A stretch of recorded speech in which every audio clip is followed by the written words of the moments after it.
We live, baby, yeah. Every time. Every time. Yeah, it is.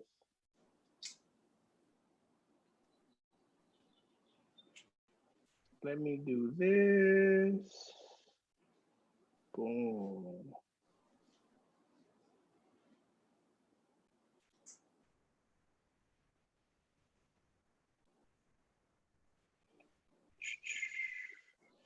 Joya.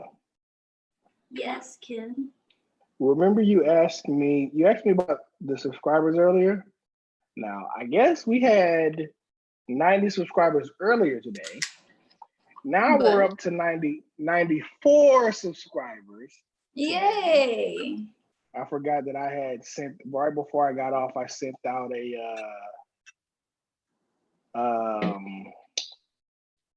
intro, and I just said, "Hey, we're hitting a milestone. Please help." I guess we got 3 more subscribers because one of the subscribers is me from my other page. Nice. Let me share this. This is really good. Bro, you drinking today? You've been beside yourself with the alcohol, girl. First of all, yesterday was Cinco de Mayo, and I had to get me some sangria.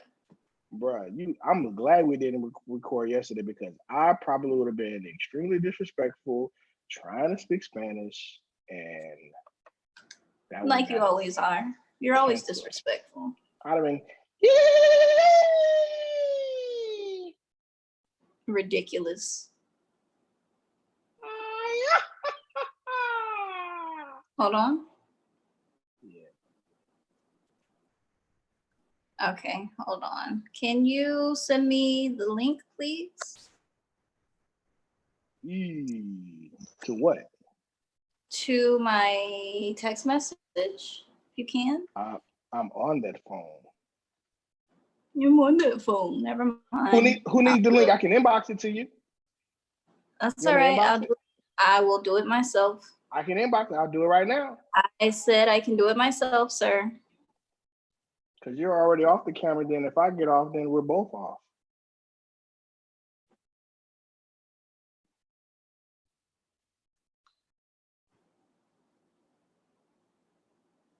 Okay. I got it. Oh, quarantine updates, Justice for mine. I got you. What up, Kirby? Kirby! Hey, Kirby. Bear with us, Kirby. We're trying to get this together. Kirby's the first one here. We got 3. It's me, you, and Kirby.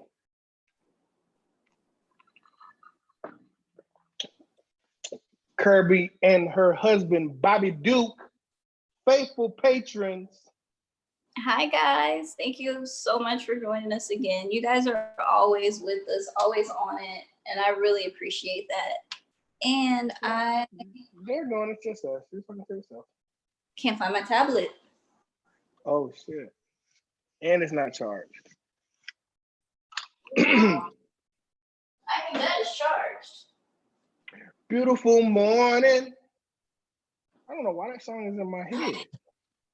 I got it. It's at 36%. Oh, well, that's good right there. I really need to get my phone back because doing it from my laptop is just true, Josh. All right, let's let me get in here.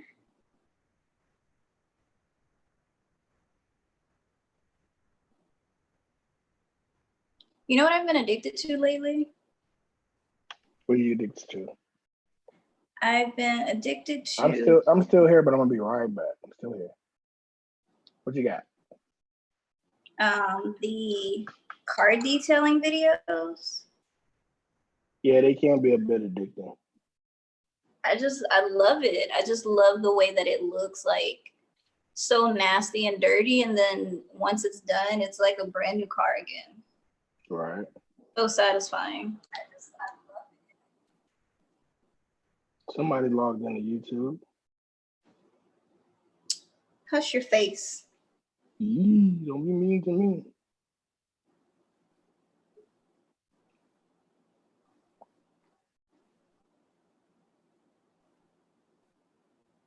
Hi, Chris.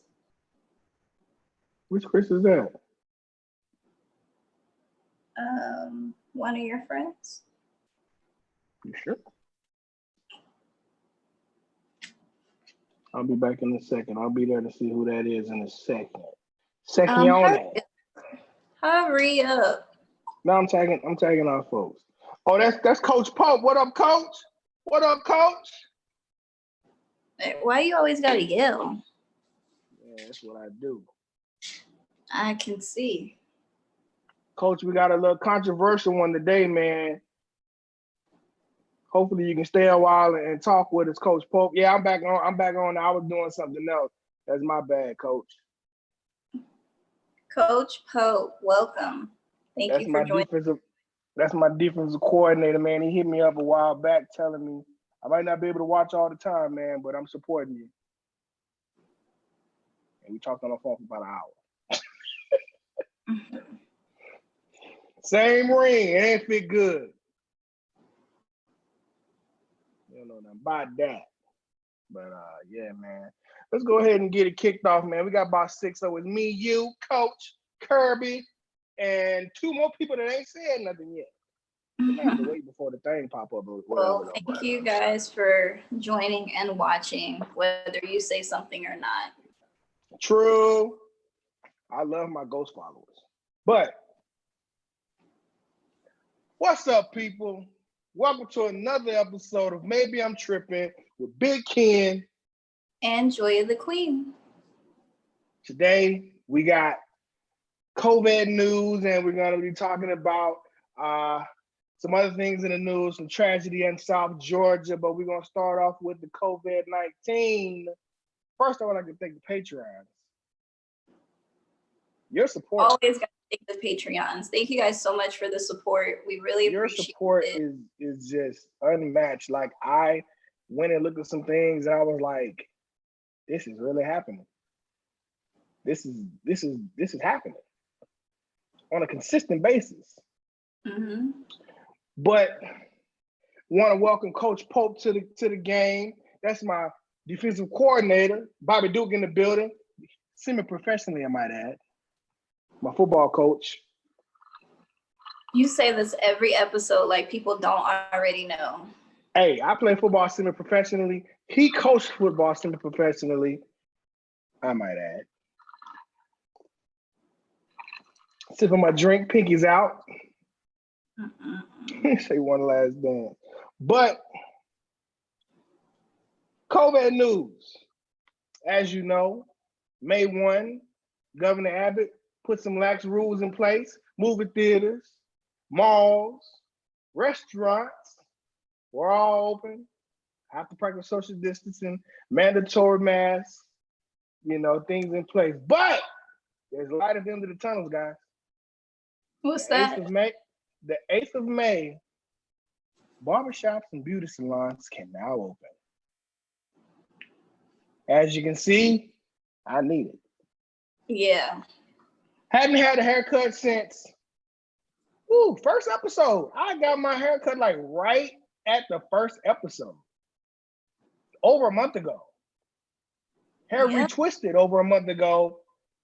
First episode, but I had the hair retwisted, but I fucked it up because I had a game in Houston that Saturday, and I came to record our first episode right from the road. What up, Zachary? Hey, brother. Hey, Coach Pope, we are the best. They robbed us this year. COVID robbed us. We had a team, boy. We can come back strong, man. We're gonna come back. Don't worry. Were you guys undefeated? We don't remind us, please. I just have shakes thinking about the season and the whooping we was about to put on every team in South Texas, Houston, Austin, Laredo. You woke up in cold sweats thinking about that, huh? Man, I'm gonna have a nightmare tonight. We had just whooped the defending champs' ass right before we recorded the first episode. I was just coming from that game. Damn it, Coach. We are the best. But another note with the COVID reopening, May 18th. I got it circled on my calendar, guys. The gyms are opening back up. I can get under some weights, baby. I can pump some iron. I can go where people understand me. Where I can grunt, make all types of noises that Joya doesn't like. I can be as loud as I want. Listen to my rap music. Intimidate people. Make them get off the bench. Hey, how many you got? Yeah, look, I'm really working. I need you to go ahead and wrap that up. Ken. What's up? You talk about the noises that you make that I don't like, but I just don't like your voice. That's a fact as well. But we're doing a podcast here and we're paid to talk. So I'm going to talk. I'm going to talk. Mm. And what gym you go to again? Lifetime Fitness, that is. I'm bougie. I'll just be sure to not go there. I'll go to Planet Fitness instead. Planet Fitness isn't a gym. It's something that it's like a gym, but it's not. Bobby Duke say Jim's restaurant is open. He said, gyms. Yes. Now I'm talking. I need me a Jim's Rustlers Roundup right now.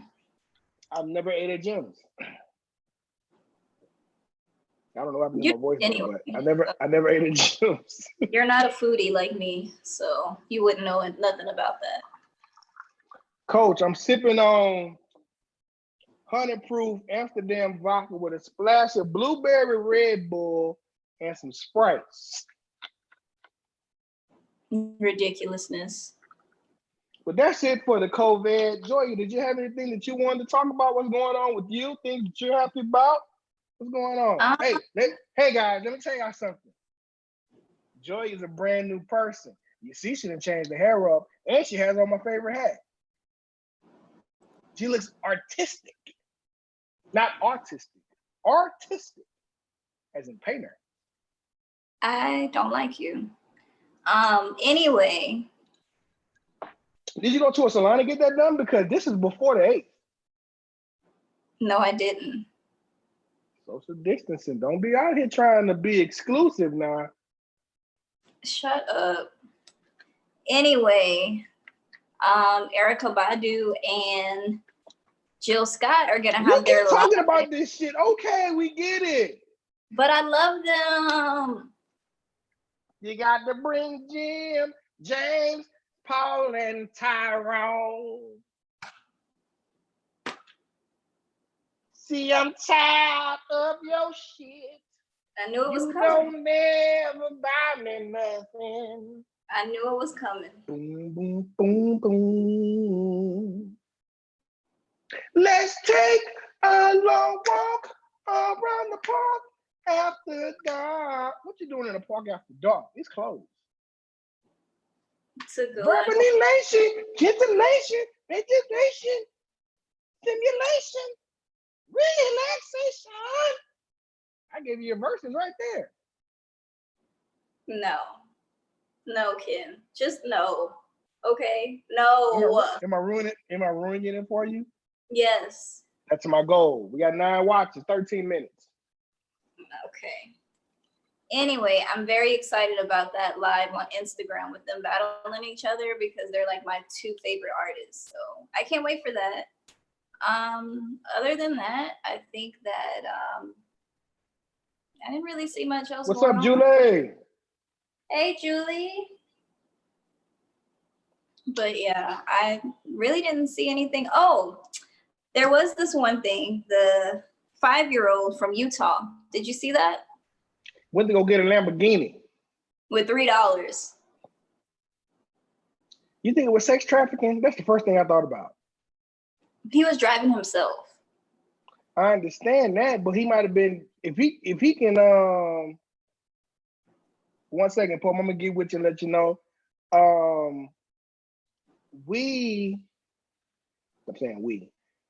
I'm thinking he's on there talking. This is just my crazy, outrageous mind. He's up there talking and shit like that. And he just happened to have an advanced person, and some creep was trying to get him to come and say, "Oh, I got a Lamborghini." And then now the baby's lost and gone. No, the cop stopped him. My only thing is, okay, you're 5 years old, right? Mm-hmm. How do you know how to drive, for one? He's on the highway. All these games. Nah, man. They've been letting that boy drive for a while. I'm sorry. There's no way a 5-year-old. I need dash cam footage to see how good he was doing. Well, they said he was kind of swerving a little bit, so they thought that the driver might have been intoxicated, and they pulled him over. He was driving from Utah to California to go and buy. Was he going the right direction though? I need details. That's what I'm trying to figure out. Like, a 5-year-old doesn't know about highway signs and all that stuff, and exits and on ramps, and Right. they don't know about that. But apparently, he found out, and he was on his way to Cali. Going back to Cali, so he could buy a Lamborghini, which starting bid price was $200,000, and he had $3 in his pocket. That poor thing. Wow. He wasn't thinking about gas. He wasn't thinking about food.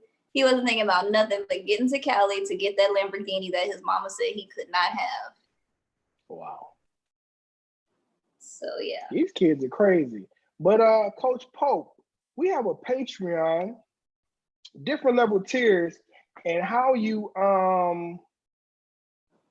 get on it. I'm gonna find the link. For some reason I can't find it. Please, if a Patreon's in the room, could you please go and Patreon.com/ maybe I'm tripping, Ken. You don't know that by now? But sometimes you gotta put it out there.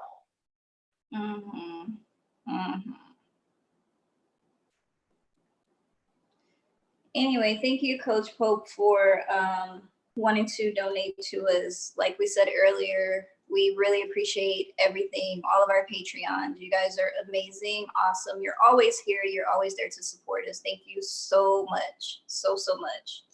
That ain't right. Even though Ken makes me work like a slave, and I don't see any of that, so. I meant to talk to you about that too. You're fired. I quit every episode, so I mean, it really doesn't matter. That's a fact too.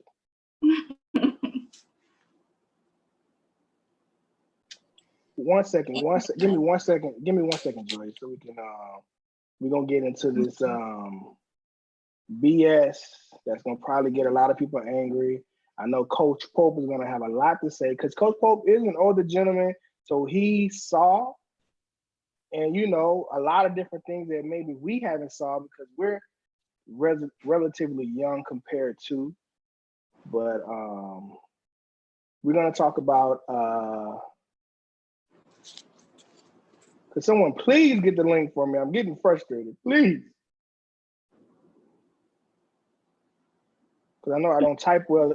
If someone types well, please help me. Maybe Patreon. Wait, hold on, right here. There it is.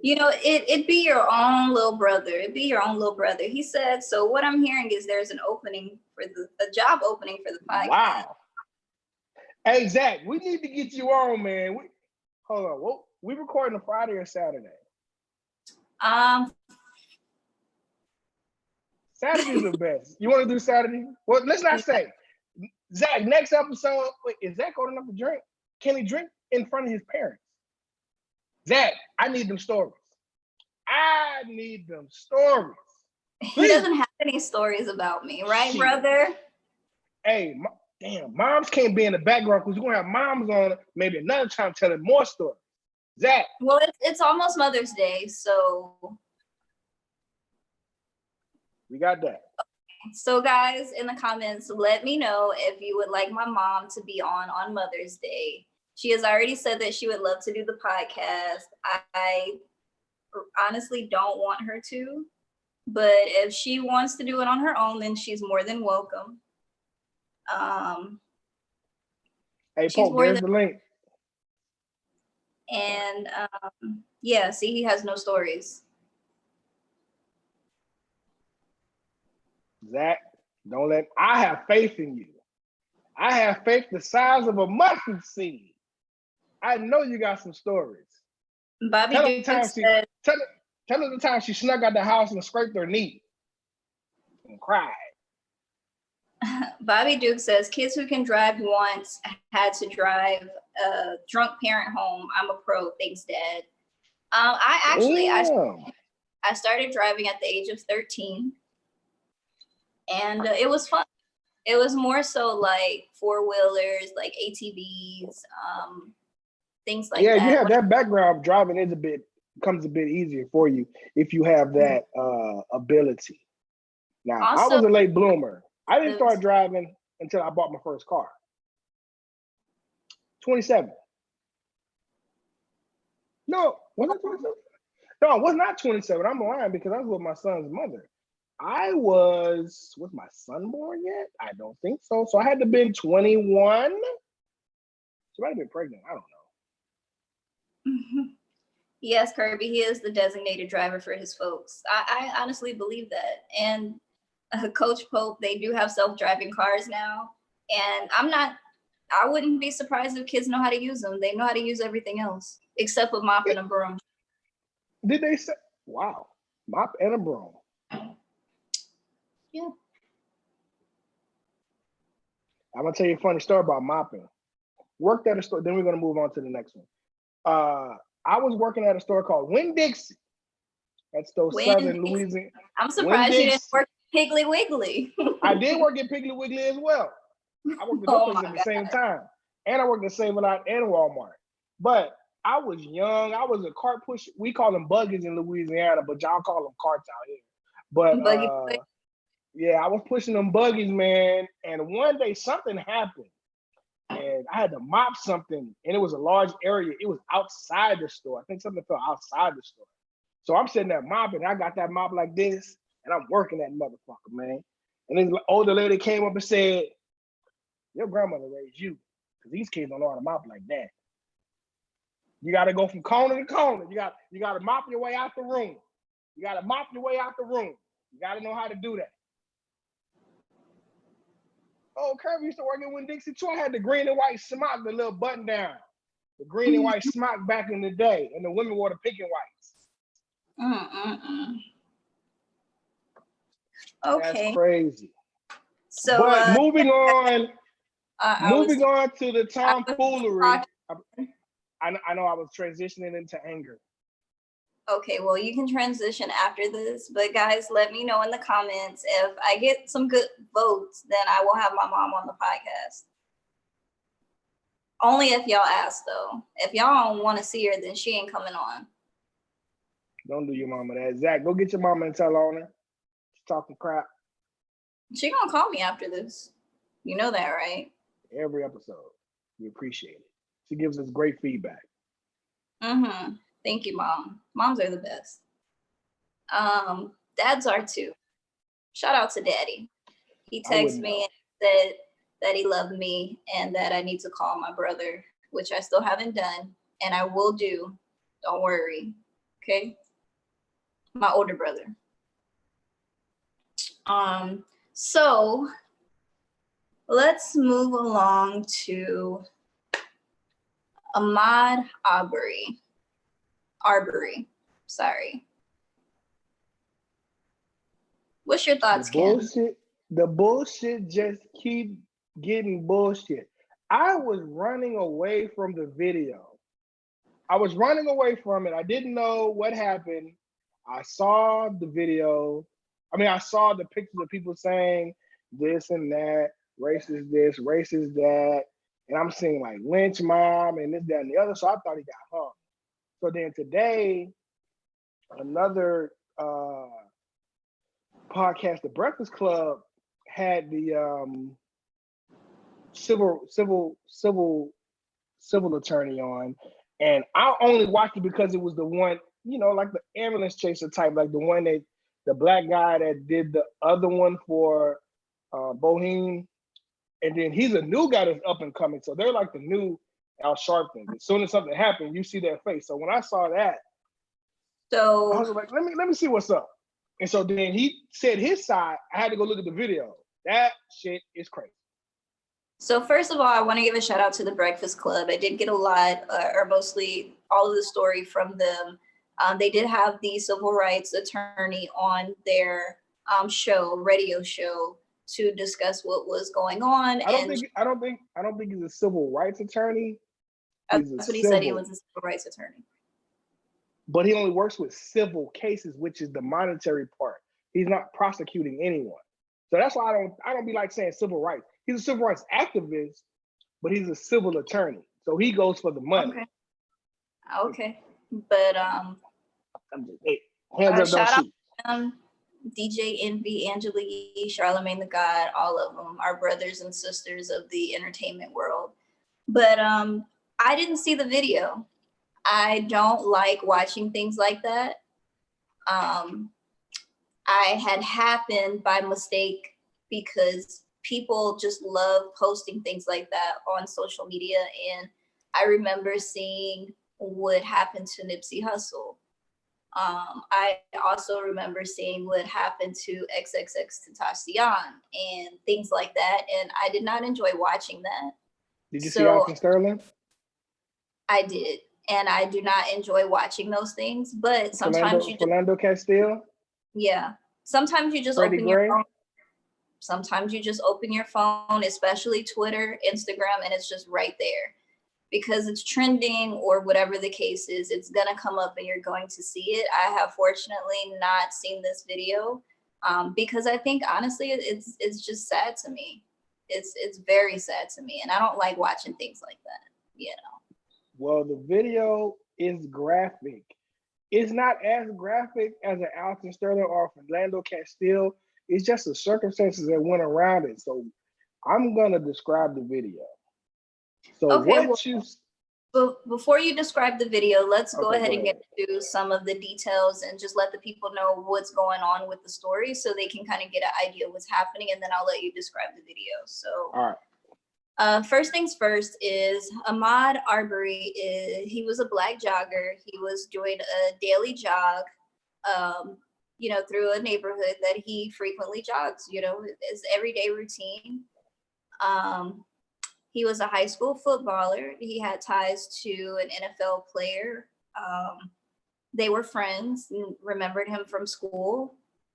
So what happens is he stops and he looks at a home that is under construction, which I frequently do because I love architecture and I love looking at new homes. So sometimes I'll see one under construction, I'll stop and look at it, and then go about my day just like he did. So apparently there was a father named Gregory McMichaels, and also a son, Travis McMichaels, and another guy, Brian Williams, which I believe is the friend of the son, Travis McMichaels. They wanted to make a citizen's arrest on Ahmaud Arbery, and they called 911. And then apparently the way the story goes is that they cornered him. And that's where the video comes in. So tell us the video of after they called 911 and said that, hey, we have a burglar in the neighborhood, let us know what the video showed. Basically there's, like she said, like Joya said, like I don't know her name. They called 911 saying that there was a suspicious gentleman and he was hauling ass. That's what they said. He was hauling ass. Was jogging. He was lightweight jogging, white tee, nothing of inconspicuity. I think that's a word. And probably not. But go ahead. Just made it up. But so what was news to me? Because when I first saw it, I'm thinking the video is of a bystander catching these people in the act. That guy, Brian, what's his last name? Williams? Brian Williams was actually the cameraman in this case, and he is the cameraman, and he was with the shooters.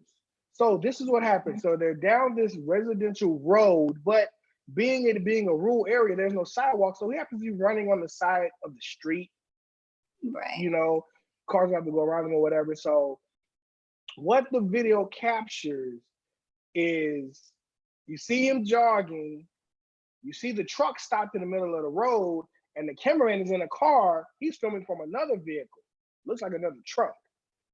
And so you see Ahmaud is running, and then he runs. He sees the gentleman with the rifle. This is a shotgun that he has outside his truck. And he runs behind the truck The gentleman comes around to the front of the truck, and that's when a fight ensues. Ahmaud Arbery fought him. One shot was fired, didn't hit him.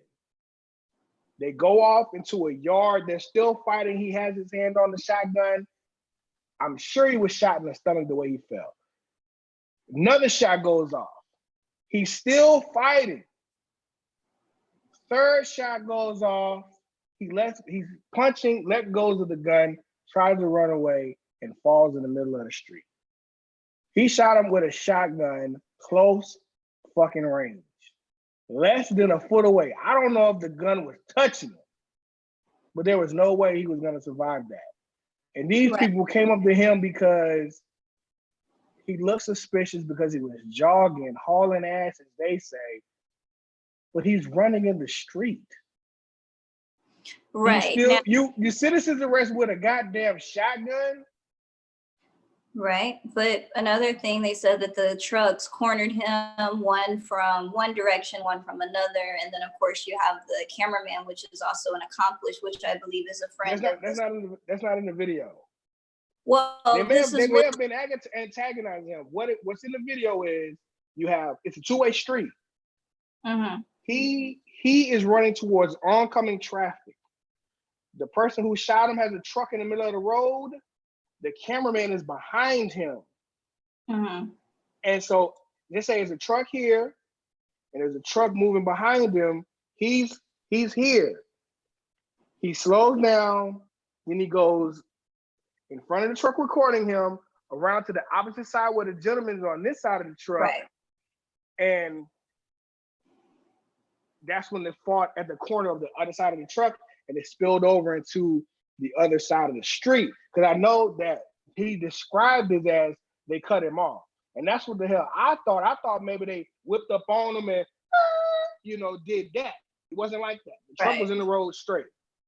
So I don't know where the cutting off part came in, or if it was described in the details of what the attorney was saying, that, they're finding out piece by piece. So I think maybe it could have, everything. Mind you, this happened in February. Right. This happened in February. This is May. In broad daylight. It wasn't dark outside. Like we said, the guy didn't have any dark clothing to look suspicious. And this was something that he did daily to stay in shape as a former athlete. So some of the things that happened since February is that the day of the shooting, when Ahmaud Arbery was gunned down by them, they actually got on Facebook the same day and bragged about shooting him. The video didn't actually surface until recently. And that's because they were only sharing it amongst their circle, their group, their friends. And then for some reason it got leaked online. And then that's how they came up with the video, because the original story was that he was a burglar. It was a citizen's arrest and they were justified. Nobody did anything. So once the video came out, or this was what the family was told as well. So they were assuming that, it was justified as well. But after the video came out, everyone started to question everything. So Julie said it was a local radio host that released the video. Well, kudos to that person, because without that video, the family probably wouldn't have gotten any closure. What's fucked up is that the dad gets on Facebook and says, my son was the shooter. Right. That's a braggadocious ass term. The same day that this all went down in February, he did that. So here's some of the details of what is happening with this story since the video has surfaced. These men are still free. Nothing has happened on their side. They didn't get arrested. They didn't get questioned, anything like that. The Glenn County Police Department will not make an arrest. And that is because Gregory McMichaels is a former DA, and he was a 30-year lawman in Southern Georgia. So they won't arrest him because of his previous employment with them. The DA, the first DA, which I do not know their name, passed on the case due to a conflict of interest. They knew him. So of course they're not allowed to look at that case. The second DA, his name is Barnhill. He hid the fact that he knew the shooter, which is the son, and didn't disclose the fact that their sons grew up together. So Travis McMichaels, the shooter, and his son actually grew up together, and they did not disclose that at first. And he also put out to the media the opinion that they did nothing wrong and it was a justified citizen's arrest. Once all that information was found out, he had to transfer the case. The third DA who has the case now is Tom Darden, and he doesn't want to make any arrests. He's stating that due to the coronavirus and the quarantine issues, that he won't make an arrest, and then he also has to wait until the grand jury decides what they want to do in June. So man, that's these motherfucking laws can do what the fuck they want to do. These motherfuckers talking about they can't do this and that. Georgia's halfway fucking open. So another thing that they did mention was that the neighborhood that he was jogging through was segregated, which I don't believe that is lawful. Segregation was outlawed. Well, hold on. People, now you live in an area that may be deemed segregated. You just happen to live in it. True, but that's why it's not. I don't think it's an actual segregation. I think it was a self-segregation, which we do. But he was in an area that was predominantly white, and I understand that. So if there's areas that are predominantly Hispanic or predominantly Black or predominantly white, that's fine. That's just the area that those people live in. But that does not entitle people to not allow people to jog through that neighborhood. You live there, well. Yes, but you don't own the street. He was jogging on the street. If he was on your property, then that's a different story. What's so crazy is that being that it is South Georgia and it is, it's not like a California or a New York where guns are like outlawed. But I'm going to be devil's advocate and just state some facts.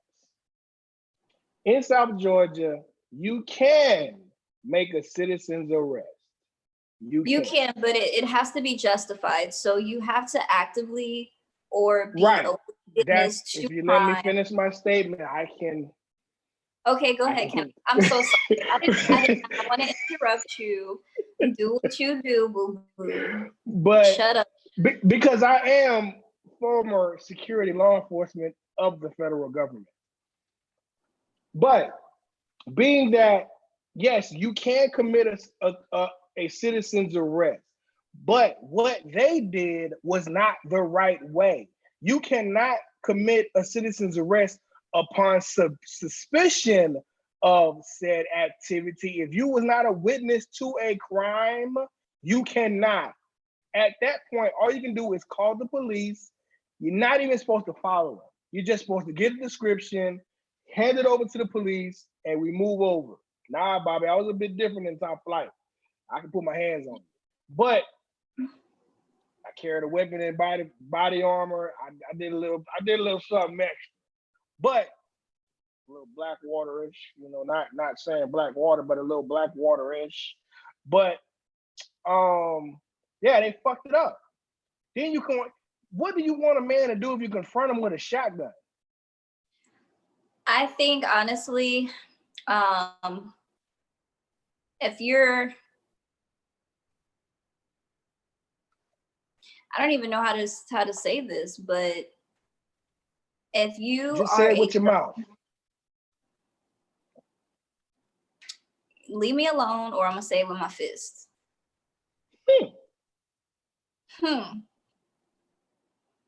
Anyway, I feel Julie like if you are, what? Julie with the shits on this type of shit. I feel like it's unnecessary. Like I know, like every episode, I always say I'm a firm believer of mind your own business. But in some cases, if there is an act of crime or if someone is being hurt or if you witness something like that, my main thing is just like, okay, I'll give an example. Went and hung out at a friend's house, right? And a friend needed a ride home. I'm like, okay, yeah, girl, I can take you home. You know, it's on my way to my house. I'll drop you off and I'll be on my way home, right? As we're driving on the highway, and this is one of the ramps where it switches highways and it goes high up in the air and goes around, right? Are you still there, Ken? A phone call came through randomly. Oh, okay. It wasn't nobody. It was a spam risk. Yeah, but you know, you're on the ramp and it goes high up and it switches over to a new highway, right? Right. So we're switching over, and as we're going around this sharp curve high up in the air, this truck or this Chrysler 300 was swerving back and forth really bad. And I'm like, they must really be drunk or maybe they lost control of the vehicle. They smack into the wall, bounce off, hit the other wall, and just continue driving like nothing happened. Pieces are flying off of their car, the mirrors hanging, everything, right? So I see something like that. For one, in my head, I'm thinking they're either hurt or something's going on in that car that they need help. And two, you're going to hurt somebody else, cause a major accident, and kill other people. So what I did, I didn't follow them. I called the police. I described the car. I tried to give them the best license plate number that I could, but I wasn't trying to get too close to the car. And I left it alone. Whatever. I ain't gonna lie. I would have just slowed down and let them go about their way. No, I'm probably drunk. Because I'm probably drunk too, and I don't need them laws in my business. I didn't have to give my name. Yeah, true. But the thing is, by doing that and by not saying anything, you're also putting other people at risk. So if he was a burglar, if he was in the neighborhood to cause mayhem, like they're saying that he was, it's your responsibility to alert the police and then mind your damn business. You know what I'm saying? right. Julie said they're the type of people. They're the type of person who just know they can. Right. My only thing is this. If you have a gun, if you're a gun owner, that does not mean pull it out when you're scared. You pull it out when you have to. And you don't approach people with it, because if you approach me with the gun, the first thing that I'm thinking in my head is, damn, I'm going to die. They're going to shoot me. They're holding a gun to me. So of course I'm going to fight you for my life, especially if I did nothing wrong. I don't know if you're trying to kidnap me or you just a serial killer out here just offing people. You know what I'm saying? You don't know. They probably didn't even ask any questions. They probably just rolled up there with the shotgun at that. It wasn't a handgun. You know what I'm saying? Right. That was a whole goddamn rifle. That motherfucker, and it had audio. You could hear that motherfucker going off. But I'm with, being that I did carry a gun for a living, I am trained to use lethal force if need be. But with that being said, I can say the average citizen does not have that type of recollection, or you have to go through your trainings in your head and think about all the ramifications that can happen once you pull the trigger. Right. So 10 years, 12 years I did that job, I pulled my weapon one time and I had to point it at somebody. It's just like a cowardly act to shoot somebody in a fight. Right. You know what I'm saying? Because it doesn't take any type of courage to pull the trigger. It's all based in fear when it comes to something like that. But if you're doing it justfully, you're still scared, but you have to do what you have to do. He pulled that trigger. He shot 3 times out of fear at close fucking range. Whether you're justified or not, at the end of the day, there is still a human being at the other end of that gun. And you're going to think about that for the rest of your life. At least that's unless you're a sociopath. Right. That's how I would feel. Like, if it's justified, if somebody broke into my apartment right now and, was trying to drag me out of here or anything like that, and I had a gun, and I had to shoot them to protect myself, I would still think about that every day. Yes, it was justified because I'm protecting myself as, a person that lives alone, but it's not something that I would be like, oh, well, no, I would think about that every Right. single day. It's two sides of the spectrum though, because there's people who will always say that if something happened to me, I'll kill somebody. Then that same person will not do it. Right. It takes a level of strength to shoot somebody. It either is a level of strength or it's a level of hate. I can't even put strength and hate in the same sentence. The hate would come from fear. No, the hate would come from ignorance. But it would And the also fact that be fear. But the thing is, like, you know why they don't kill white people? Like, why they didn't shoot those people at the Michigan state capitol when those people came in with those guns, stormed the doors, was in the federal building with rifles. You know why they didn't shoot those white men? Because white people aren't intimidating. A black man without a gun is the scariest thing in the world to a white man. They are,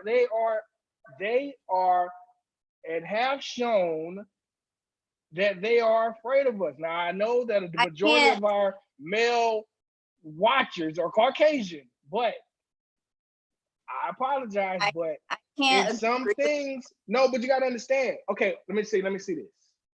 I can't agree with that, and I can tell you why. But listen, we're gonna say who is white that we know together.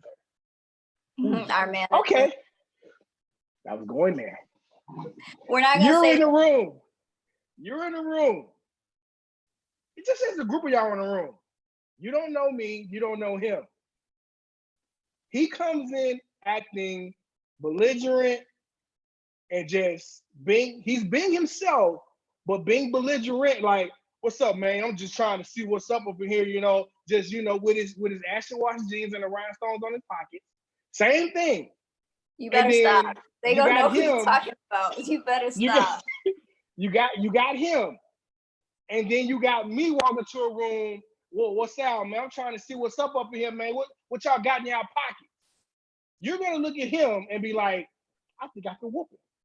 No. You're gonna look at me. I'm gonna be scared because get out of here. I am. Who would you be more afraid of? Not you. Wow. Okay. I'm the one serious. Okay, so if you walked into a room and you said, empty them pockets. Yeah, run them. Run it. And I grabbed you. And I would be like, okay, he's black. I can kind of talk to him, be like, hey, look, man, look, I don't know what you're going through or whatever. Say, sit down, bitch. And and then I'm gonna kick your butt. No, you're not. But I mean, for me, be for real. But no, what I'm saying is, you have to be logical, because I'm being logical. If you see a big, like, I can say this, I can say being that a big black guy kind of look like, man, I might have to whoop him for about 10 minutes. But if I see a white boy walk in the room, be like, oh man, that's easy work. You know what I'm saying? You can't be like that though. Julie said, what's the scenario again? So I'm gonna give the scenario one more time. I'm gonna describe the white man, then I'm gonna describe me. Julie, because Julie's gonna tell the truth. You're not. Julie, I'm telling the truth.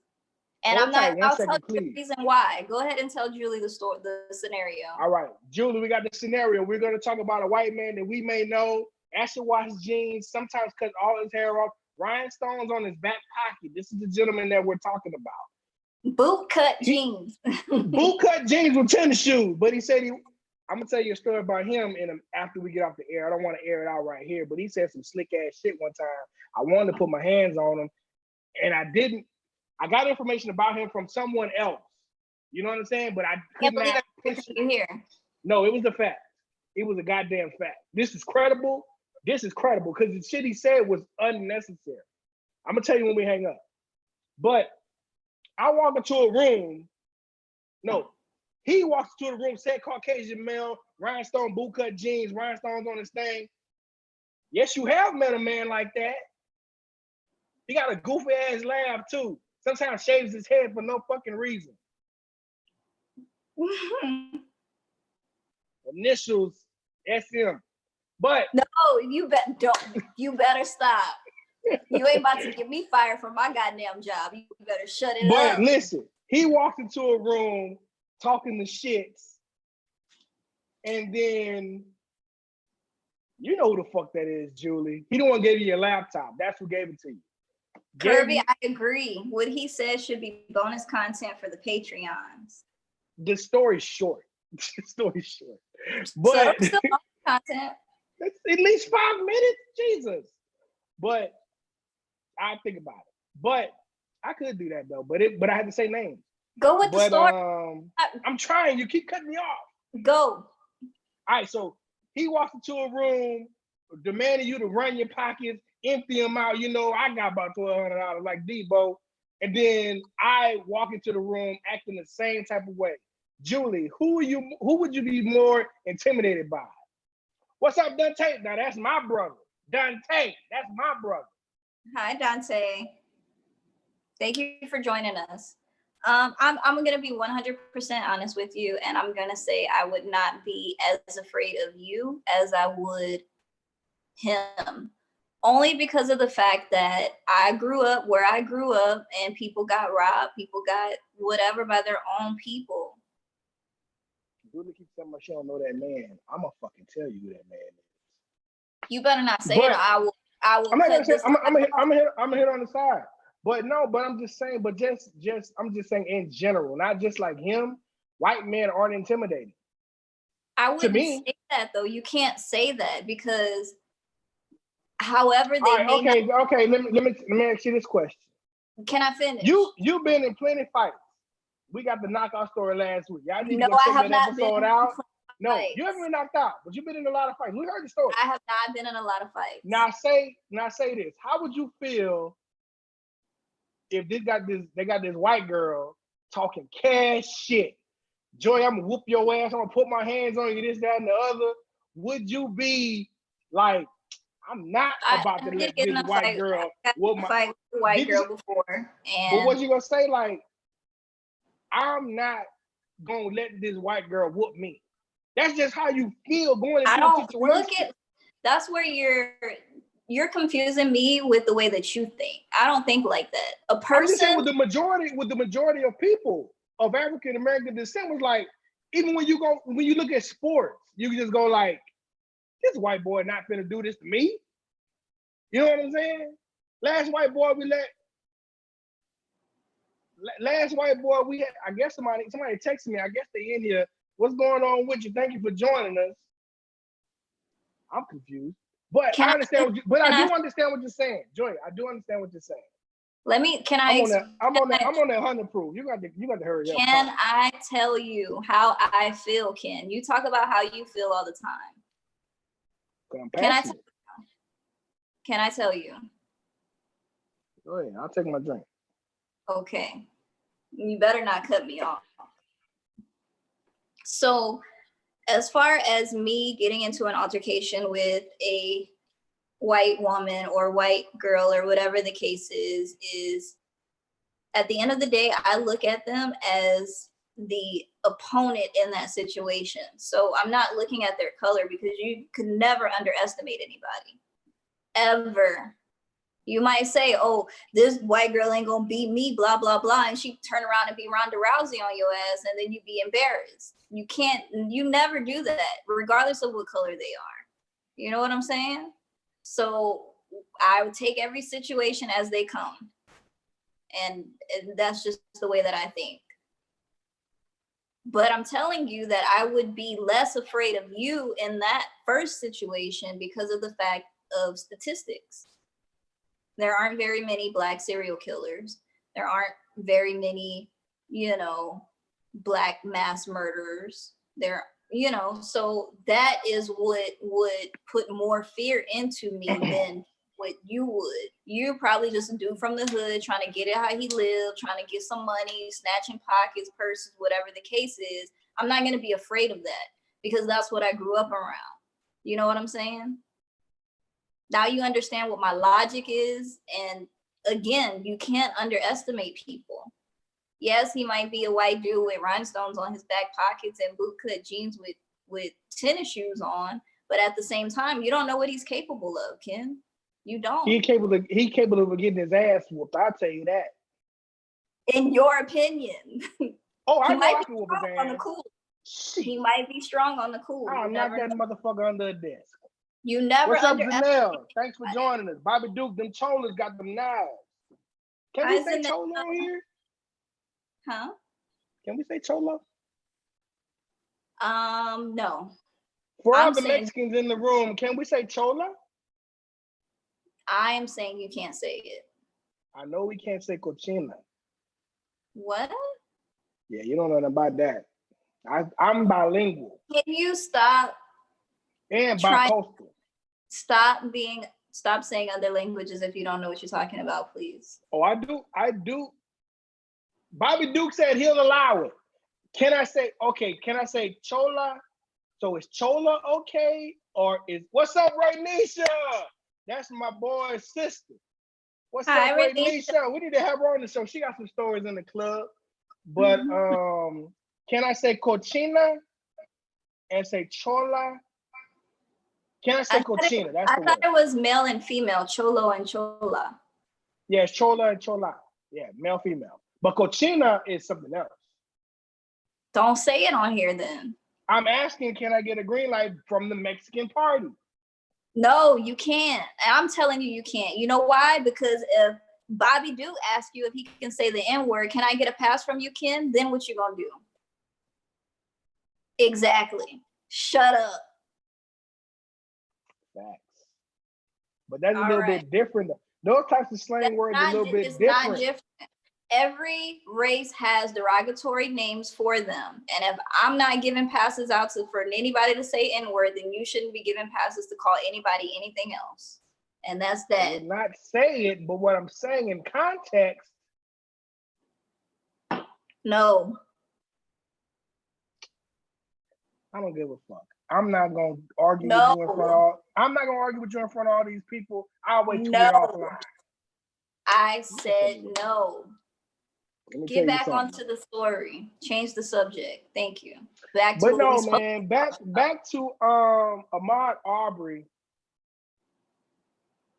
I hope that justice is served. I hope there is plenty time put out. He's gonna get, the family's gonna get paid. The family's gonna be fine because the city and the state failed him. This is what I don't want to happen. I don't want them to get a check and be content with what's happening. Oh, shoot. Yeah, hold on. Got a call. No, my battery. I forgot to plug my phone in. Oh, my God. This is every other episode. Shut up, Ken. You be having your TV on in the background. Don't come for me. Lies. So I just didn't tell you to turn your TV off. It wasn't on the live. Shut up. No one knows my TV was on today. Anyway, what I was saying is that I don't want the family to get money and be content when there's all of this social injustice going on. That's how it goes, though. You get the money and a gag order is in place. The family, everybody who gets paid cannot talk about it anymore. That's just how it goes. But we're gonna give you this money to go away. It doesn't help it to stop happening. It doesn't. So what do you want? Do you want the family to get the money or not? I want the family to get justice. Forget the money. If that was my son, there's no such thing as justice. If that was my son or my husband that they killed, you better believe I will die making sure that they are behind bars. I don't want the money. I don't care about that. No, listen. When it comes to wrongful deaths and injustice, it wasn't a wrongful death. It was on video. Listen, hold on. Let me go get my chart. That is. I know you can hear. That is the proper term for what happened. It was a wrongful death. It was a murder in the confines of supposed to be a legal action. So that's where the wrongful death is going to come in. But being the fact that it was grossly unjust. Well, let me take a step back. The justice system is flawed. So that's why we won't get any justice. There is no justice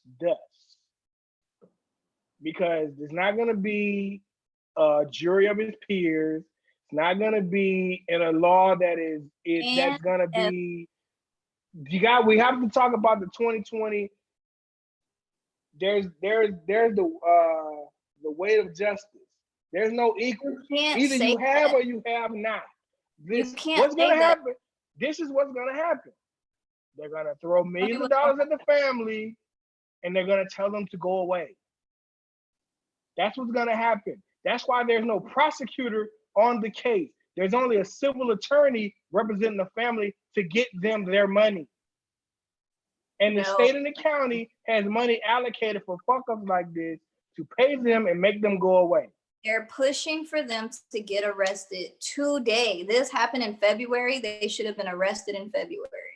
Listen to me. That's it. It's May. They're not in jail. Now, they're going to do, justice can't still be served. They're going to do a dog and pony show. They're going to give them an opportunity to turn themselves in. They're going to get high price representation in the courtroom. We pray that they go to jail. 5 times out of 10, they may not. Okay, but I'm going to say this. Let me say this, though. It's not going to change until people start doing what they need to do. Now, you said he won't have a jury of his peers. That's not true, because you can't judge people like that. Even if the jury is all white, you don't know how they think. You can't say, oh, they're white that shot him, so I'm going to side with them. That's not true. There are people that still know right from wrong. There are still people that know right from wrong in this country, Ken. So don't do not base this on what you would do.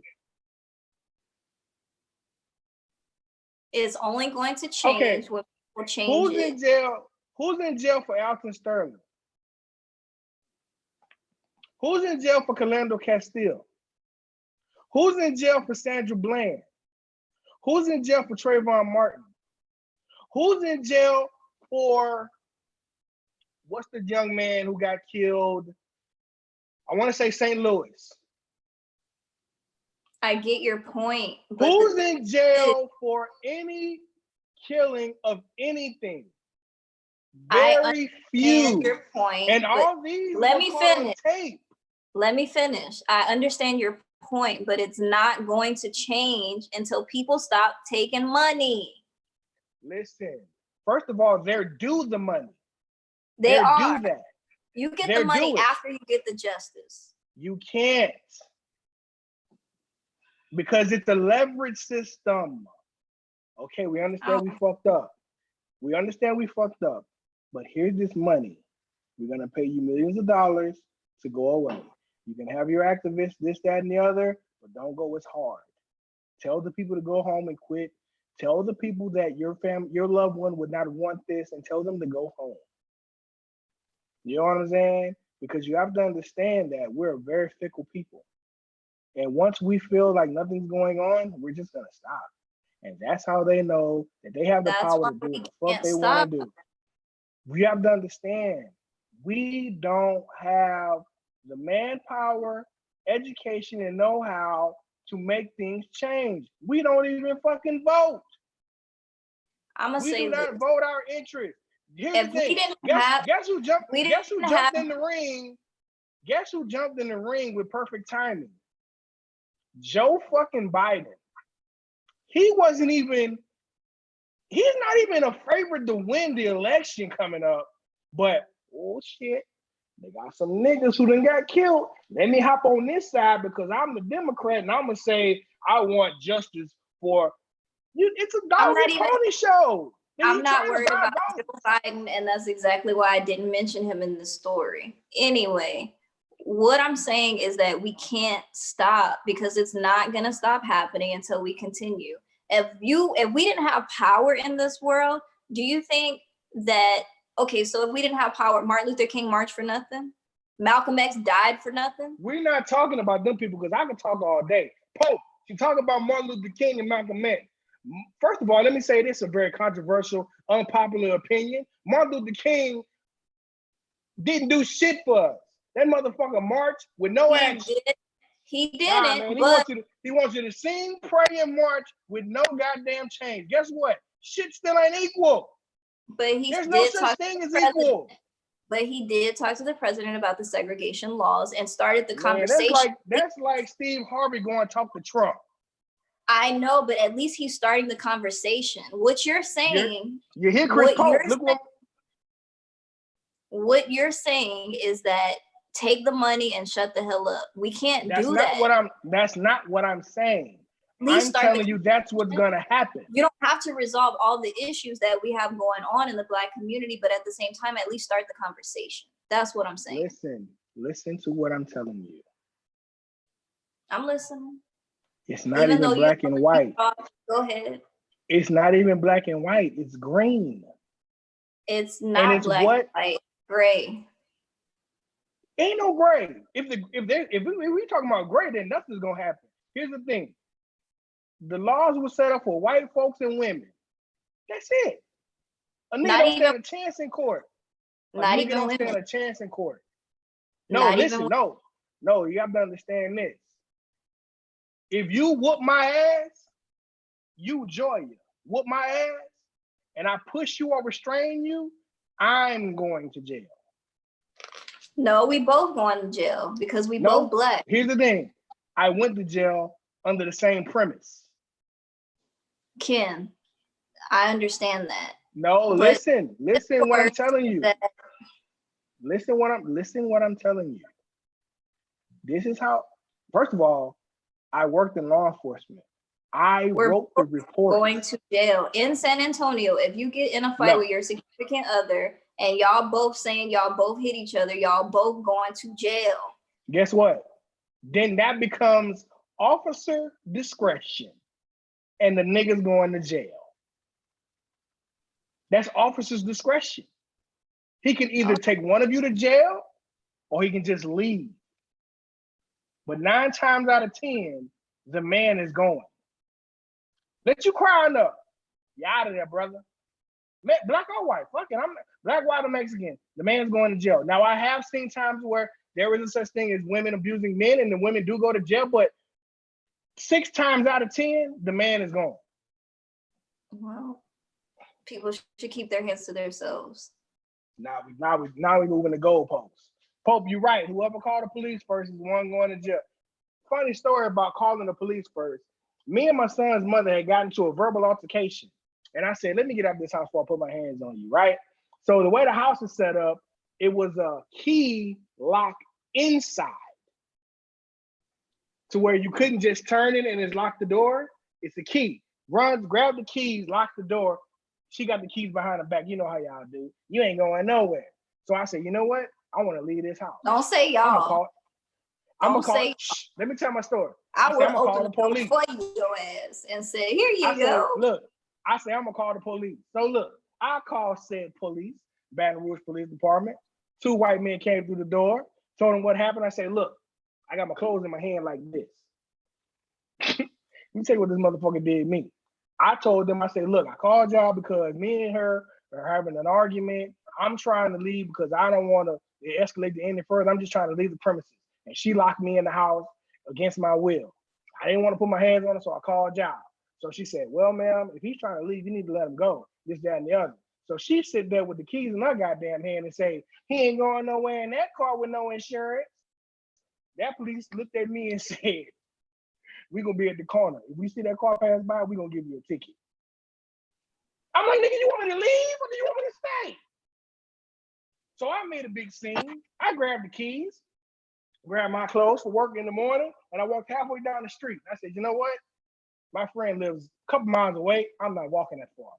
Went back in the house and slept in the other room. She won. Okay. First of all, it's not about winning or losing. When you have a disagreement with Joya, shut up. You are a female liar. It's always about winning and losing with y'all. no, it's not. It's about. Oh my God. You gonna try to let us, I'm gonna let y'all know you ain't finna win, brother. I'm finna try to stop saying the N-word. You ain't finna win. What's up, JoJo? Yes, you won, Joe. This is why relationships don't work, because other people are so busy trying to get the one up on their partner. It doesn't work like that. Right. Jesus Christ. Yeah, everybody said I lost in that situation. I'm sweating up in there. You did. You lost because you didn't want to walk your ass down the street. Hey, Bad Rules woman, you know my baby mama, Joe. She used to come to church with us. That's Lil' Kim mama. This 100 proof is whooping my ass right now. This is why I don't need a relationship. Y'all crazy. Shut the fuck up, Jordan. You don't want a relationship because you don't want a relationship. You want to be free and do what the fuck you want to do. What? You want to be out your hot girl summer. No, I don't. What's that hottest song? Burning bag on the nigga. You got to snap at the top. Scamming on a nigga. Ooh, whatever the fuck that song is. You're singing it completely wrong, but no, that is not. I know you know your theme song. That is not what I'm trying to do. Anyway, I like my personal space and I don't like arguing, so I don't like that. Well, that's true. You don't like arguments. I had to cut that fan on. This 100 proof got me sweating in places I didn't know I could sweat. I'm sweating behind my goddamn knees. Cause you old. Water on the knee. You old. She was putting out booty with no help. She said, he not going nowhere in that car with no insurance. That white man looked me in my eyes and said, we're going to be at the corner. How the fuck you do that? I'm trying to leave, sir. She's committed the crime first. She is kidnapping, held me against my will. Law is imprisonment. That's what it is. I'm going to say kidnapping. I was a kid. No. But I'm sitting there like, this motherfucker right here. But the thing is, that was the whole setup, because if I'm not able to leave and we continue to argue, it can escalate. Then she calls the police. I'm going straight to jail. Okay, so in that particular situation, why didn't you just go to sleep in the other room in the first place? She wouldn't let me, black woman. She wouldn't let you leave out the door, out the front door. Whoa. If I'm in the house, she's still talking, black woman. Lock the door and put some headphones on. Shit. Girl, this was 2003. We were still using Walkmans. And they had headphones. I didn't even have a cell phone in 2003, I don't believe. Well, Walkmans had headphones. Yeah, but them bitches was $100 back then. I was working at Piggly Wiggly making $8.50 an hour. It was pay rent, or let me tell you something. Even the apartment that we lived in, let me tell you how young and how crazy my mind was. Being that I grew up in a certain, 40s? I say this was back in the 40s, right? You can kiss my whole ass. But we go where I grew up at, I'm thinking I'm in a terrible place, this, that, and the other. So we move out in our first apartment, okay area, but it was kind of not even the worst area, but we really could have stayed there. But I'm thinking we're moving further out to the suburbs, but I didn't move out far enough. She'll say far enough. I didn't move out far enough. And come to find out, like 5-10 years later, I moved smack dab in the fucking hood and didn't even realize it. I'm thinking we'd have moved to the Upper East Side. We done finally got our piece of the pie, and I'm still in the goddamn hood. I was in the Sherwood Forest area, Boulevard de Province. I'm sitting there like, damn. Funny story about that apartment complex as well is, me and my son's mother lived there a year, moved out, the same place she locked me in the house and wouldn't let me leave. She gets married, and her husband move into the same complex, same building, just on the first floor. It was so ironic and weird when I go pick up my son. I'm like, we used to live upstairs. Did you tell him we lived up there? Why would you tell him that? It's just weird. It's weird. Anyway. You know when we had over the Boulevard to Providence in the hood. I thought we had to left. Like I honestly, I mean, getting back and on my brother say women are tripolar. Tripolar. That's only if she's a Gemini. What you were Sagittarius, right? Yes, I am a Sagittarius. I'm very opinionated. I'm very blunt, and the way I feel is the way I feel, and I'm gonna say the way I feel, and ain't nobody gonna change it. That's a Sagittarius. How's my audio? It's fine, Ken. I told you not to wear them headphones. You're trying to sit up there and look bougie. It went dead. Shut up. See? Just like I thought. Anyway, getting back on topic, I just feel like sometimes we don't do enough to help our fellow man. And this is whatever color you are, whatever race you are, or whatever. At the end of the day, we're still all humans. And I feel like at this particular time and situation, this has happened so many countless times that we should come together and support someone who was murdered. I feel like they were murdered in cold blood for no reason. They were just jogging, you know? But you know what, and I agree with you. But do you know, oh, thanks, Dante. You know what sounds better? I mean, what the problem is, and this is just what I believe, is that when you're dealing with us, is just say it's me and you and we start something. And I take a leadership role and say we have people who believe in us, follow us, I guess I'd say, there's gonna be someone who's like, why is he in charge? Why does he think he can call the That's shot? what everybody though. But the thing about it is the other people kind of like-minded. You see what I'm saying? They can see the end game before they speak out on the BS. They allow it to go through. That's the problem, is that we can never come together and agree on something. And that's why I say, don't take the money, take the justice, man. I don't care. At the end of the day, you can have all the money in the world in your bank account. If you die tomorrow or get hit by a bus, you can't do nothing with that money. Right, but it's for the family though. It is, and I know they're grieving, and I know that they probably need it, or whatever the case is. I don't know what their financial. It's not. I wouldn't say that they need it. It's owed to them. I know. I'm just saying. I don't know what their financial status is, but but the thing is, they're getting paid because the justice system failed them. They're getting paid because it's a civil suit.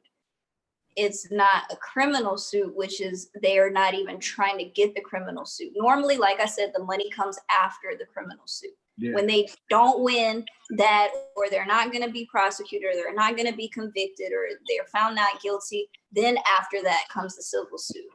All that's in conjunction. True, that's true too. But I just feel like they didn't even try. Not the family, but they'll go like this. They're gonna get that dude to go to those people and say, look, they're not prosecuting, but they're gonna give you this much money, and you have to go away. I can't do it. That's just what it is. The thing is this. I understand what you say you can't do. It's going to happen because they're gonna award you a judgment, and that's gonna be in the parameters of the judgment. We're gonna give you this $3, $4, $5, $6, $10 million. You can still talk about it, but don't assemble. Don't come to the state capitol. Dante, thank you for telling him he sounds better. I told him not to wear them daggone AirPods. He don't listen. I get it, and I totally get it. I understand where you're coming from, but I couldn't. If somebody killed my damn baby, I swear to God, I will fight tooth and nail to make sure that you are in jail for the rest of your life, or even to make sure that you get the death penalty. I know it's not supposed to be eye for an eye and all that stuff, and nobody's life is worth more than another person's, but at the same time, you kill mine, so you got to have some type of justice for it. I can't have you just roaming free while I got a pocket full of money, because that's not gonna bring my baby back. Oh, they're not roaming free. They're not roaming free at all. They have to go into obscurity. And Trayvon's killer isn't roaming free. George Zimmerman isn't roaming free. He needs to get his ass whooped. You can say that all you want, but like you said, the family probably got the money and he's roaming free, and that's exactly what's gonna happen in this case if somebody doesn't do something, if they don't get arrested. Yeah. And that's not right to have people out here just walking around that is just getting away with murder. And then 9 times out of 10, they're going to do it again, or something's going to happen to where, you know what? I'm not even really worried about it, because at the end of the day, their conscience is going to be the one that eats them up anyway. So that's a fact as well. That is a fact. What do you think about what Coach Pope just said? Let's see.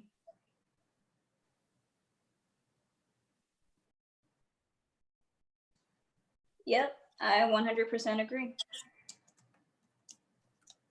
Now there's different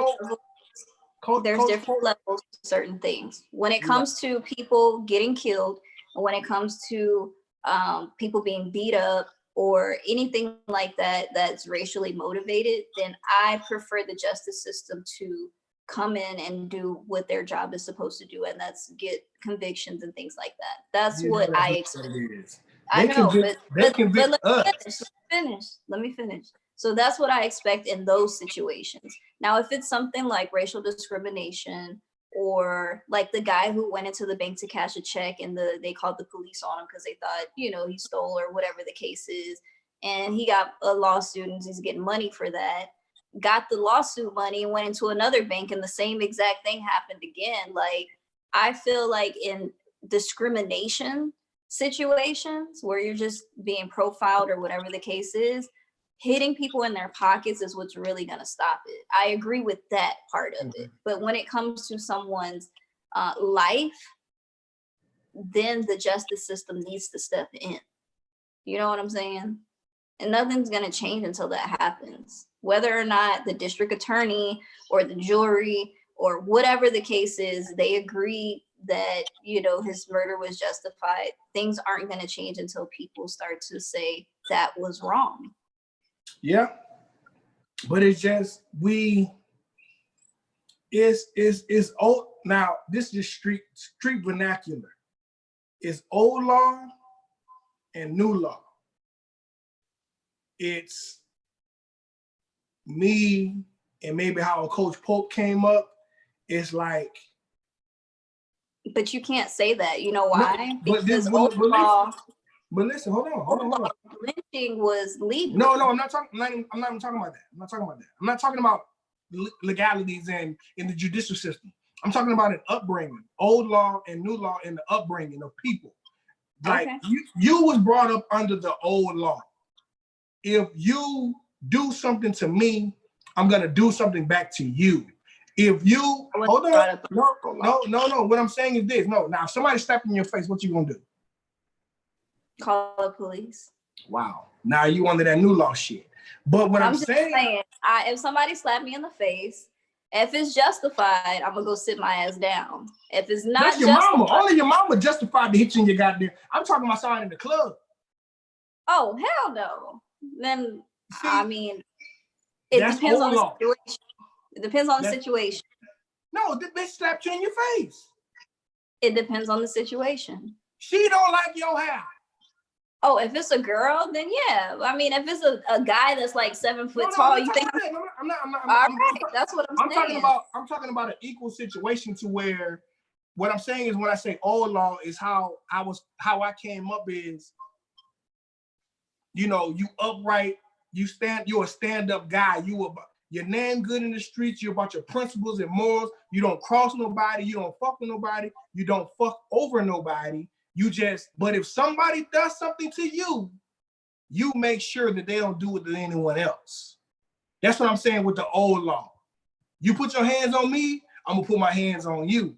But the new law is, and the new shit is, instead of doing something, we'll have our phone and record it.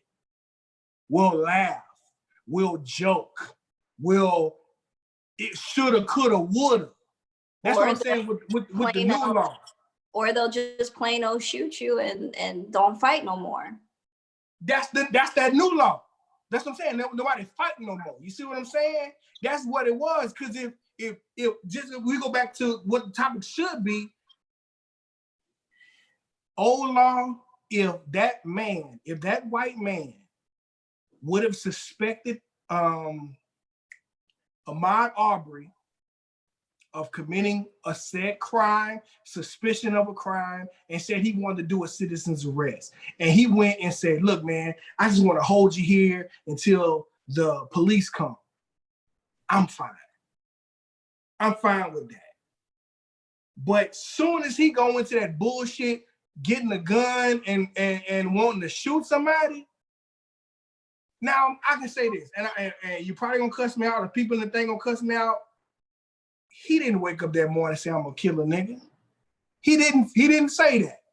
But the opportunity presented itself, and that's what unfortunately happened.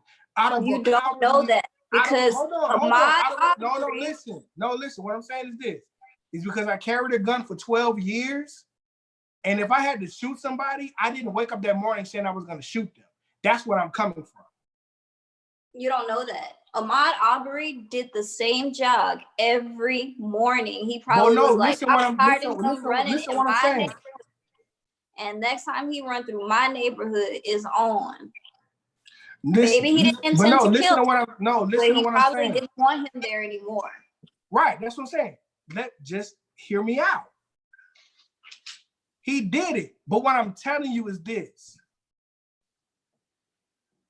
He didn't wake up that morning saying I was gonna do it.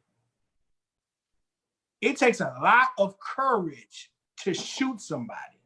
Like I said earlier, it takes a lot. Yeah. It takes a lot of courage to do that. So that's what I'm saying.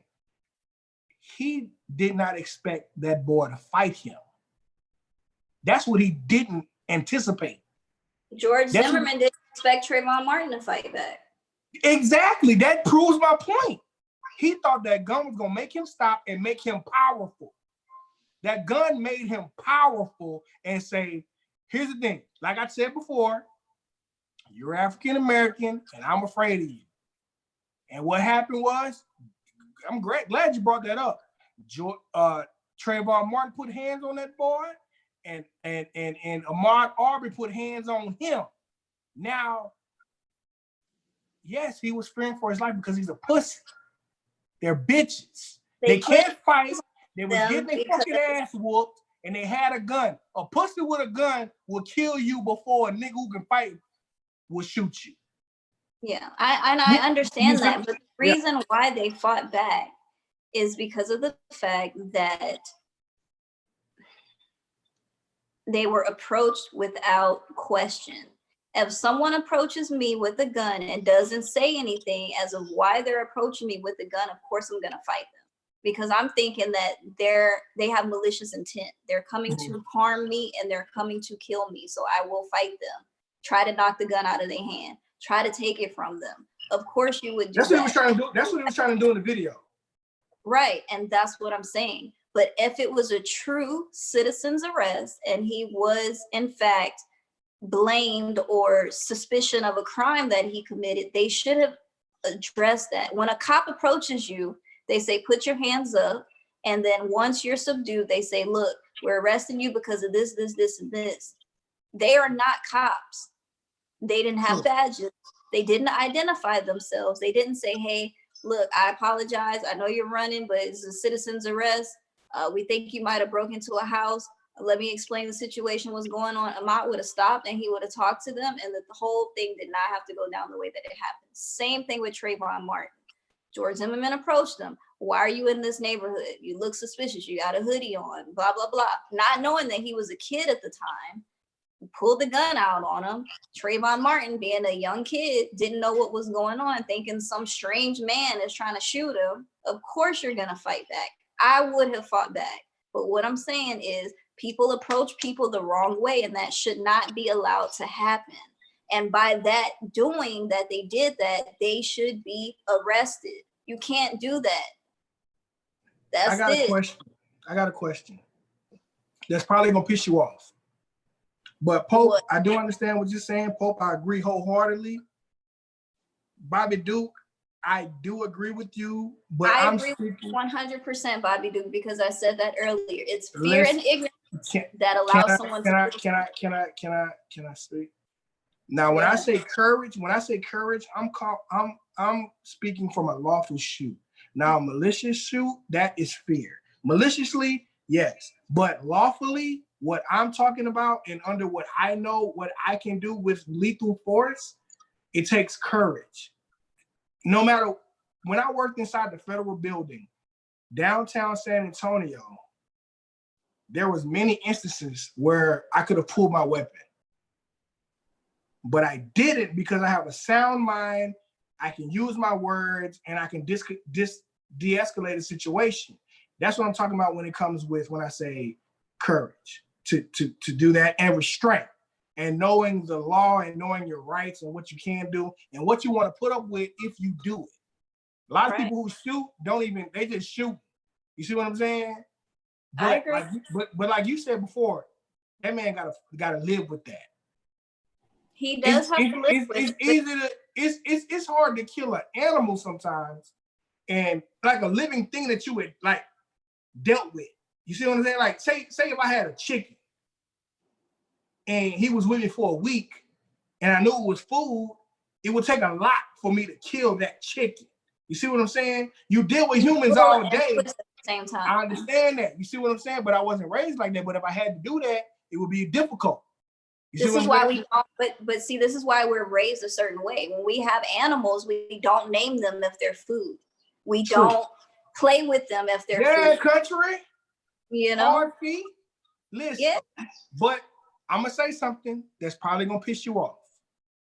But these are humans, not animals, though. Listen, people go hunting. Can I say something? Go ahead. Thank you. It is hard it's hard sometimes. Sometimes you have to. If a dog's attacking you, if you're a hunter and you're going to hunt deer, it is hard to kill a deer. It's hard. If y'all eat squirrel, it's hard to kill a squirrel.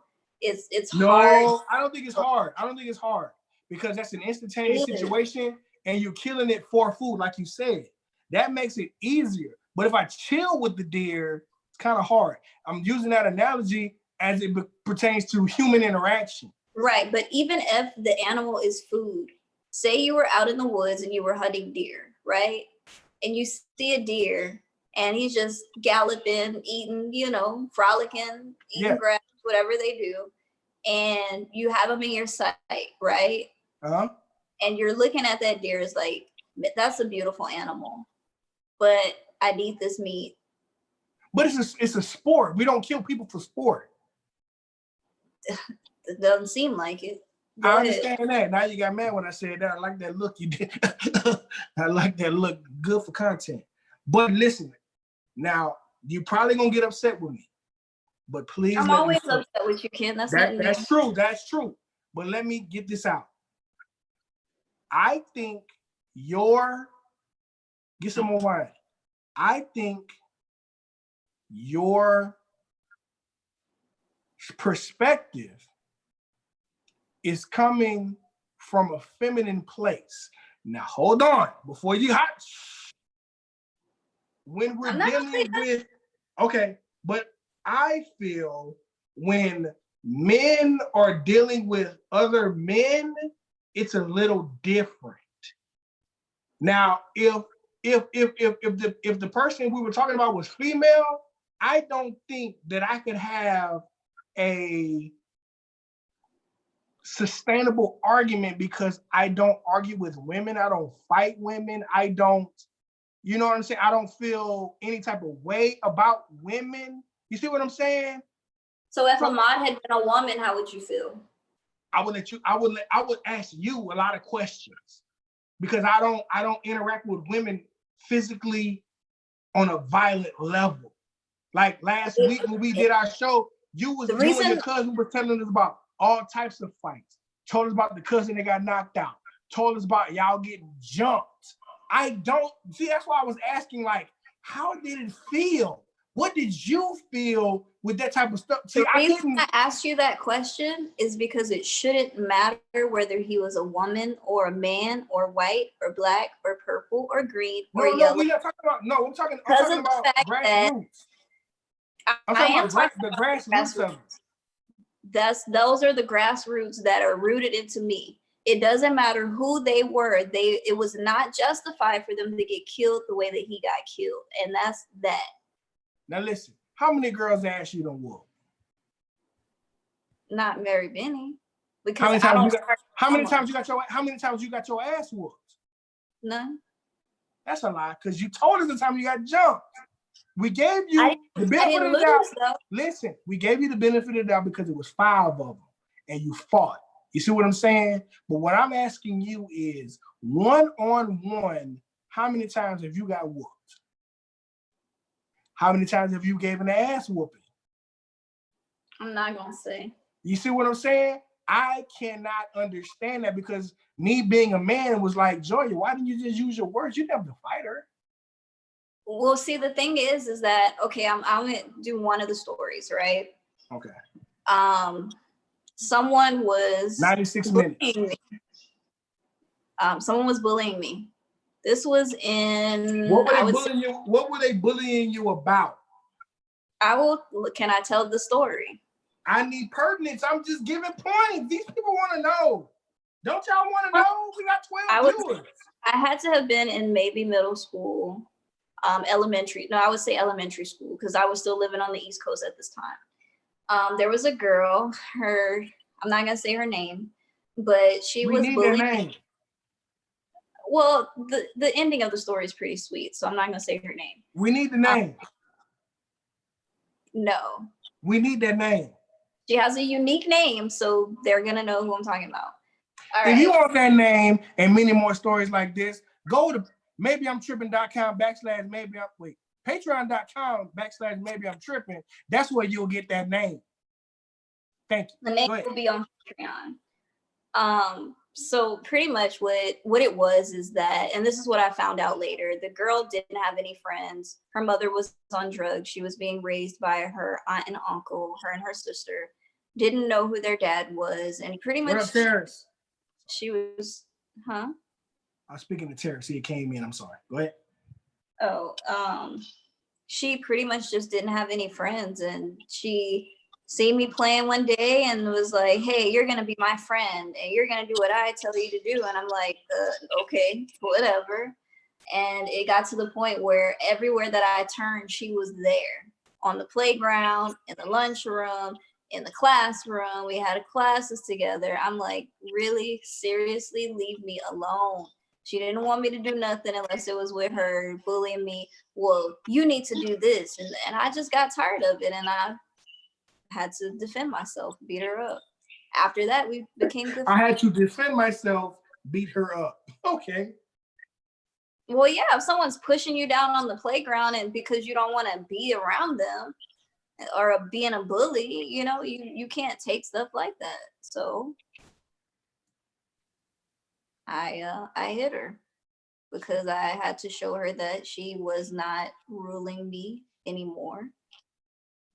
And that was that. We were good friends after that. Hey, you real country to say somebody was, and you so Louisiana by saying you ain't ruling me. You showing your age by saying that. That's straight 80s. That's straight knock this chip off my shoulder talk. You're not ruling me. You ain't running me. But man, we got real passionate about this situation, but it's just so much we can talk about. Because I'm not giving anybody any for taking another human's life. I'm sorry. I can't. Hour 40. Okay. Well, you But want to go ahead and wrap it up? No. They don't know what we're talking I about. do have something else to say. If you guys want to look into the case, or if you want to get Tom Durden, the new DA on this case, to arrest the assailants, alleged assailants, should I say, because I Ain't no don't. alleged. This motherfucker was on video. This nigga did it. Ain't no alleged. That mother, what's his name? They ain't arrested. They said it was a citizen's arrest, and that's what Ain't the no DA. alleged anything. The nigga did it on video. Well, That's like me slapping you on video and people saying Kendrick allegedly slapped Joya. No, it ain't on video. The nigga did it. all right. Anyway, Tom Darden is the new DA that's on the case, or the DA that's currently on the case. He's the third one, by the way.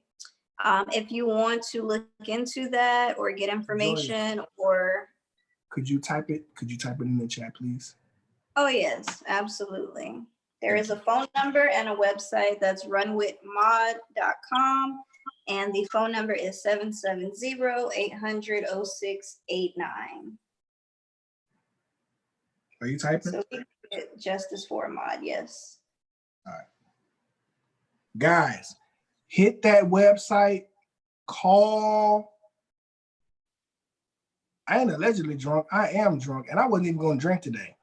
But I saw Joya poured a glass of wine, so I said, I'll participate. You had your glass before me, so stop it. That's Lying on camera. That's a fact. But I'm going to tell you this, guys. Before we started recording, this is some behind the scenes stuff, I was asleep. Joya had called me, and I missed her call. After I had hit her up at 12 noon, asking her, was she going to, well, it's not even, I should stop calling you and asking you, are we recording? Because we record on Monday, Wednesdays, and a weekend day. That's just the schedule for now. So I should stop doing that because you know the schedule. But I missed Monday. Felt terrible. But my sleep schedule is off due to this quarantine. I'm up all night thinking about different things to do for the podcast, different ways to get ahead in life. And as soon as I get off work at 5 o'clock, 4:30, 5 o'clock, I eat, I lay down, and I'm like, I don't want to go to sleep because I'm going to be up all night. And I hit her up, and she was just like, no, we got to record today. I say, cool. And I'm going to tell you this. Joya did a great job. For us missing Monday. I know that when you props. Can I talk? I'm trying to apologize. Joya did a great job today because I did run across the story and I sent her a video and she said, let me look it up so I can be prepared. And she was thoroughly prepared when we started. And I appreciate that because this podcast wouldn't run without a strong co-host at times because some days, we work. Like Joya gets off at 6 o'clock, sometimes 7, 6:30, right? Sometimes 7. Let me finish, damn it.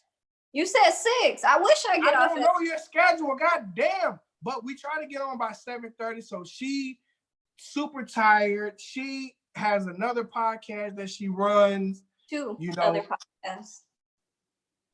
I think there's one that you're more active in than the other. Right, but the other one we're not currently doing right now because of the corona, but we may start Zooming as well. So right. So she's doing other things. I'm trying to do other things. Can I have a stunt moment real quick? Go ahead. I am a musician. I also write for other artists. I also mix and master music for other artists. I have 2 other podcasts.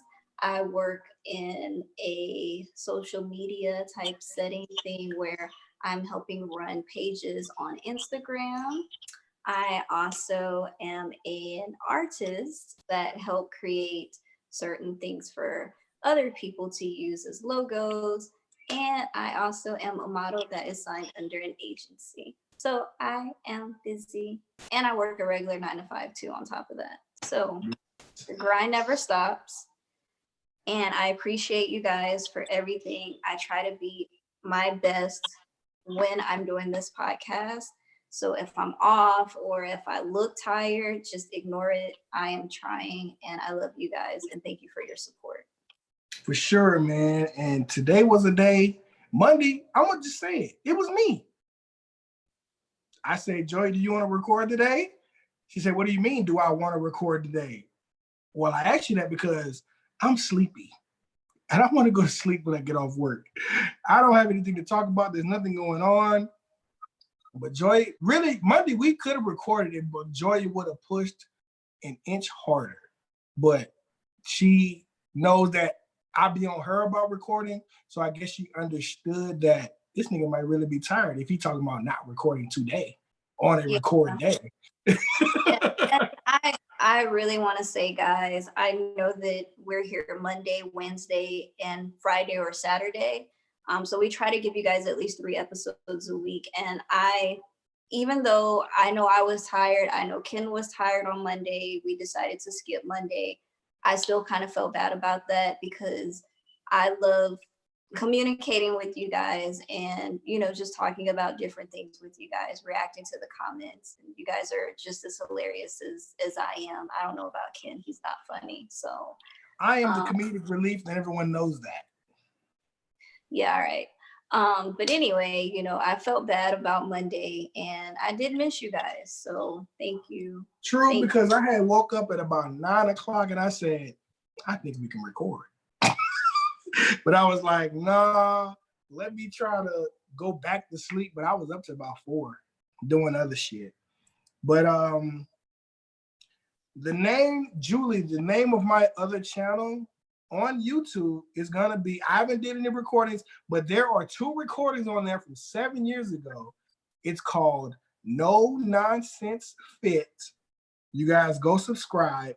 No Nonsense Fit. And Joya, what are your other podcast endeavors? Well, I have the Cloudcast, which is an actual fan podcast of a channel called All Depth Digital.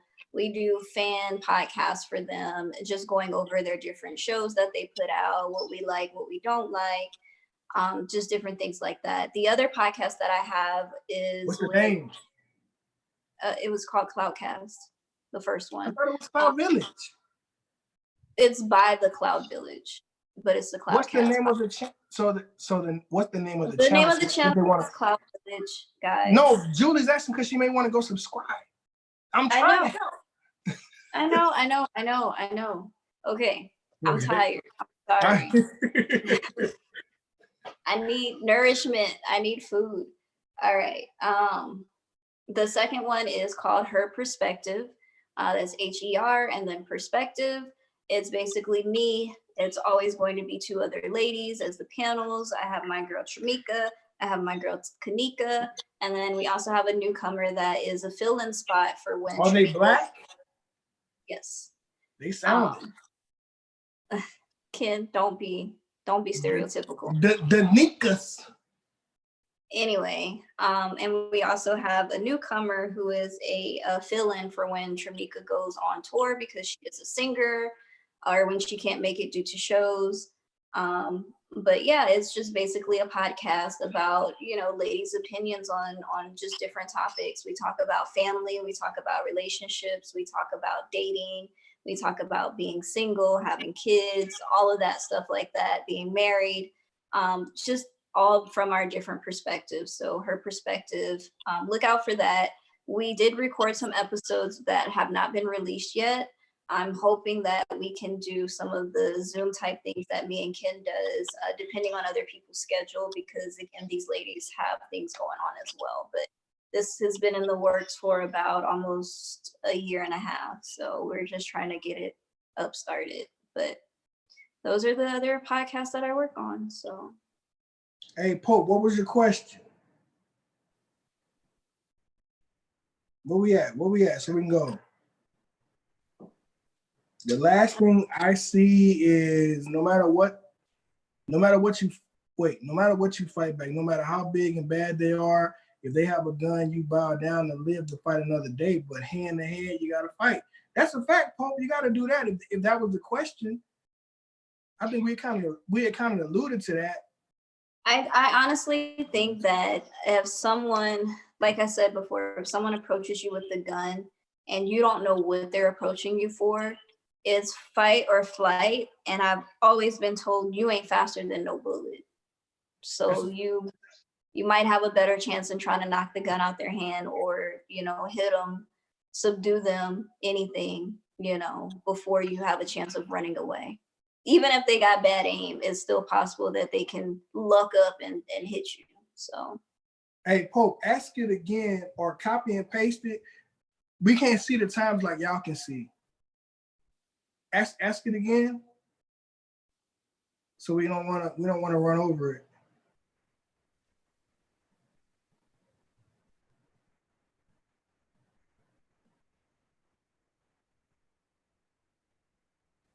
also, guys, if I didn't mention, they're trying to get them arrested and not only charged with murder, but also charged with a hate crime as well. So that's the charges that they're trying to bring them up on. That's where they get more money at. No, the hate crime just guarantees more jail time or possibly the death penalty.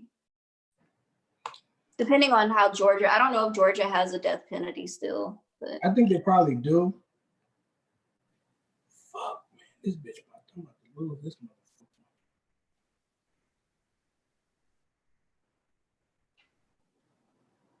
right. I agree with you on that, Coach Pope. He says they're not scared of white men. They are scared of the consequences of killing one because the laws aren't the same. And I agree with that.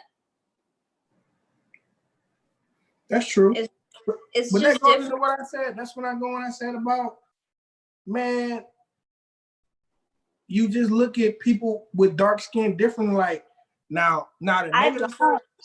Listen, hold on. The negative stereotype of black people. You get a fat woman, she can cook well and sing good. You get a big black guy, we can dance, rap, and well. But you just see. This is what I see when I see white boy. Poindexter, weak.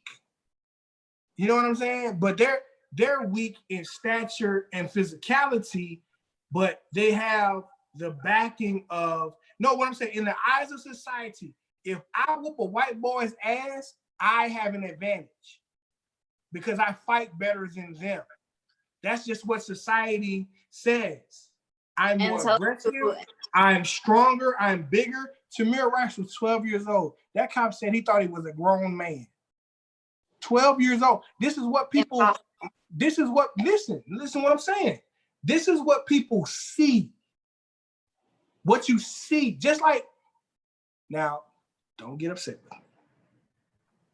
I'm already upset because then you brought up Tamir Rice and that I cried that whole thing. Yeah, but what I'm saying is this, it's just like when you're dealing with a woman and you can just be talking and they'll just be like, why are you yelling?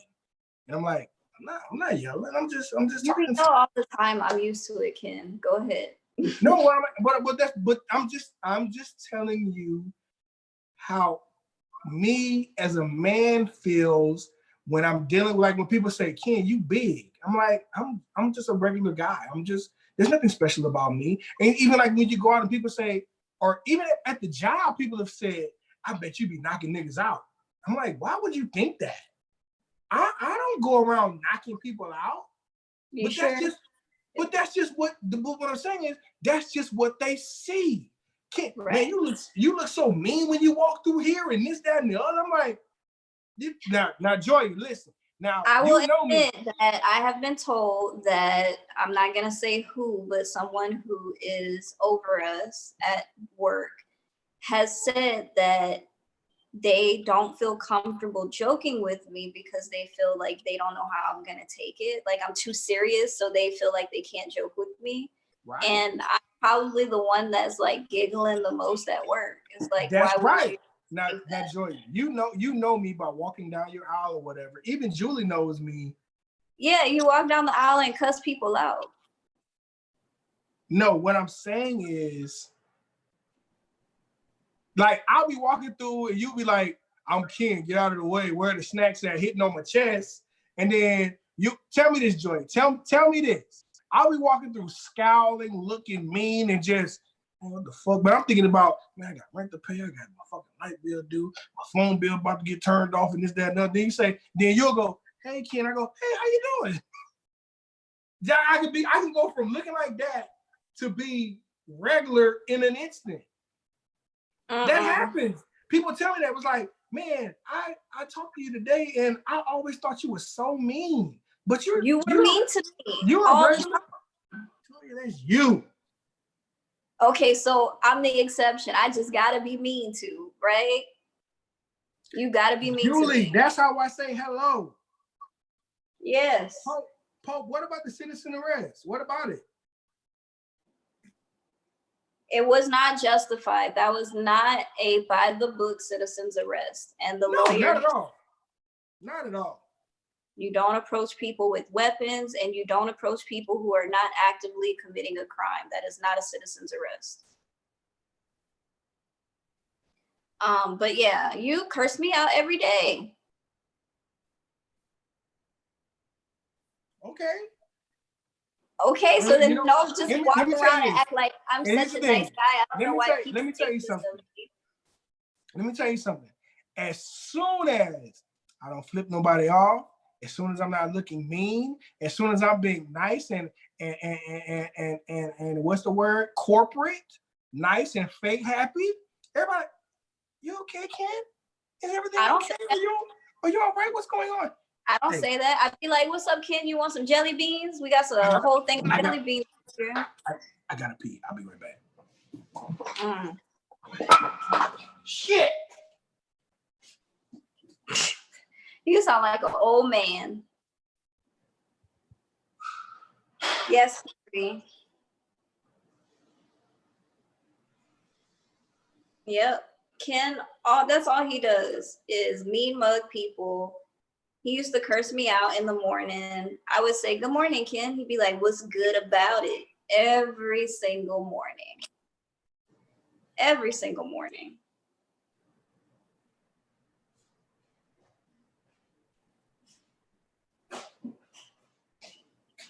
Thank you, Julie. They do have a death penalty. And yes, Kirby, with the hate crime, it would be considered capital murder or higher that they could get charged with. I'm back. Let's see.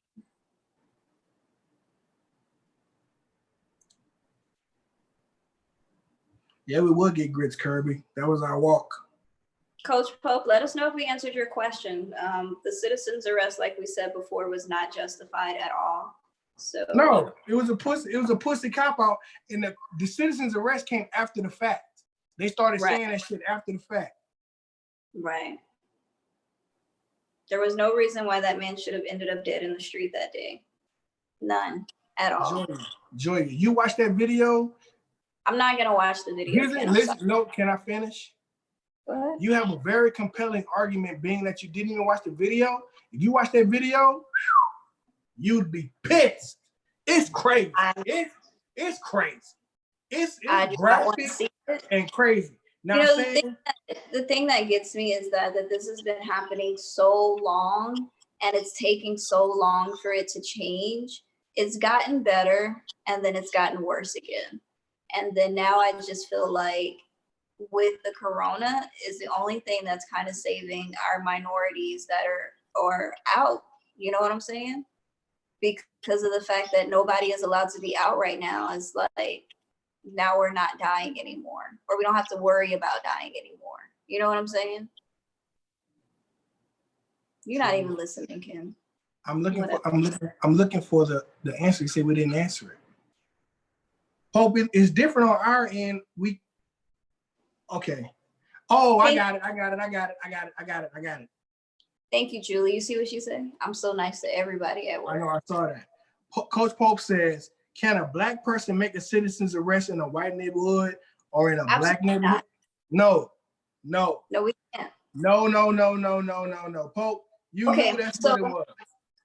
So say this, for instance, right? Pope then added 30 more minutes to the goddamn. No, I'm just gonna say this real quick. Go ahead. So say that they were making a citizen's arrest, which was not even a citizen's arrest, right? And it was on camera. They seen them commit a murder, right? If a black person said, I seen that happen from down the street, I'm gonna go arrest them and bring them in because they committed a crime. They committed murder, and they have every right to do that. Will it be taken seriously? No. No. We're not created. There's no such thing as equal. The thing about it is, and that was a point, Pope, they made that point in the Breakfast Club interview saying with the Tupac situation, he saw 2 undercover cops handling, and I'm so mad that I cannot think of my classmate's name. This happened to him in Baton Rouge on the corner of Greenwell and Joy Road at the AutoZone. This gentleman, damn, I'm mad I can't think of his name right now.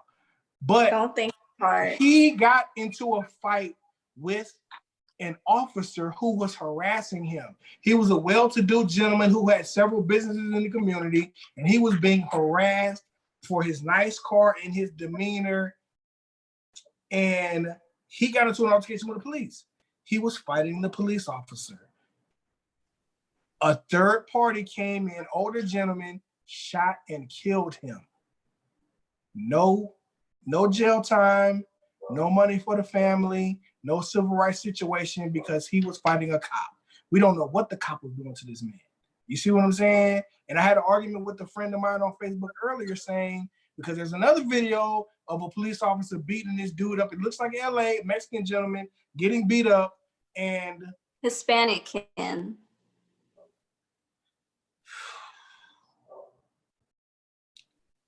let me take a breath. But he was putting his hands on this gentleman of color. And my friend was saying, I said, you can't hear the audio, but I said the gentleman probably said something to him, not saying provoked him, but it was the straw that broke this camel's back, and he started fighting him. I said, if I was the gentleman getting punched by the police, I'd have to square up because now it's a self-defense situation because I know how the laws work, but they don't work in our favor. But he says, if you wear a badge, you should be above words. I said, I'm fucking human. No one goes to their job. I wore a badge for 12 years, and people come to my job, civilian. I'm not doing shit but standing there. Bitch ass cop, puss ass badge. You ain't shit without that badge. You a bitch. You this, you that, you this, you that. You about to die? No, hold on. But you this, you that. That wears on a person. And yes, he should have been held to a higher standard, but we human at the same time. I'm not justifying it, but you gotta, just because a motherfucker got a badge on, don't make them above humanity and how a motherfucker feel. Because motherfuckers don't go to work every day to get verbally abused by motherfuckers they serving. You see what I'm saying? Right. Now, that's my soapbox for that or whatever, but that's a whole nother argument for a whole nother day. At the end of the day, people need to, now my tablet's dying. People need to have consideration for their fellow man, no matter what color, no matter what background, no matter what anything. You know what I'm saying? Keep your hands to yourself. Stop letting so much stuff get you so angry. Why a person jogging down the street got you angry enough to pull out your shotgun, corner them, and then subsequently cause them to fight for their life, and you end up killing them? That does not make sense. Shotgun was just excessive. But let's go back to Coach Pope's question. No, niggas can't do citizens arrest, period. Right or fucking wrong. No, don't say niggas. Don't say niggas. Say people of color, because no person No, of color. listen, hold on. This is my podcast, and I'm gonna say what I want to say. Now I will. Hold on. Listen, Wait I a will minute. stop saying. No, listen. I will stop saying the other racial slurs, but I will say, because this is what they call us. No, a nigga. We don't have to call each other that, though. No, we're not calling it. It's what they call us. No, a nigger in America will never have a white man in court. That's how they talk. I had that nigger in my socks and I dress. That's how they talk to us. You know what I'm saying? Even though they say, no, I can't say that word. No, that word is derogatory towards nigga. You said in fucking closed doors. Shut the fuck up. You are being stereotypical. I'm gonna be that because this is my podcast. Not white. And I'm gonna keep it. And I'm gonna keep it 1,000. All right. But Pope, you're absolutely correct. No, Black people cannot have citizens' rights because we can't show any forms of aggression because we have to conform to what they want us to be, and we can't be powerful in ourselves. That's just what it is. They want us weak so they can control us, and once we start getting out of line, that's when they start killing us. They don't want you weak, for one. For two, I no, think they that want us weak and dumb and uneducated. finish. You had your time to talk. I'm trying to wrap it up.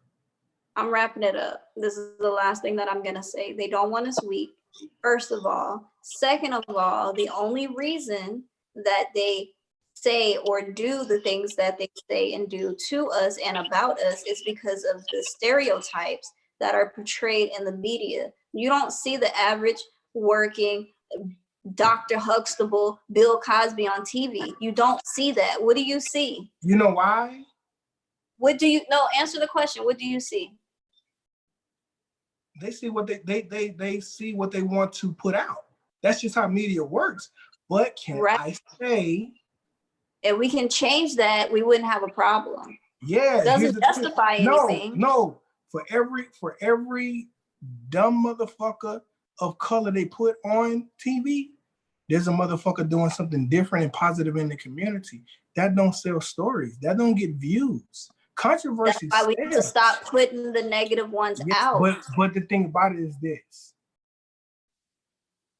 I'm not a negative person, but I speak in a vernacular that is comfortable to me and the way that I can convey a message to the people that I'm trying to reach. They are intimidated by that because they want us to be what they want us to be. We can't be ourselves. They want us, we want good niggas who speak well and do what we do. I'm not saying that. I want the niggas who hate the other niggas we hate.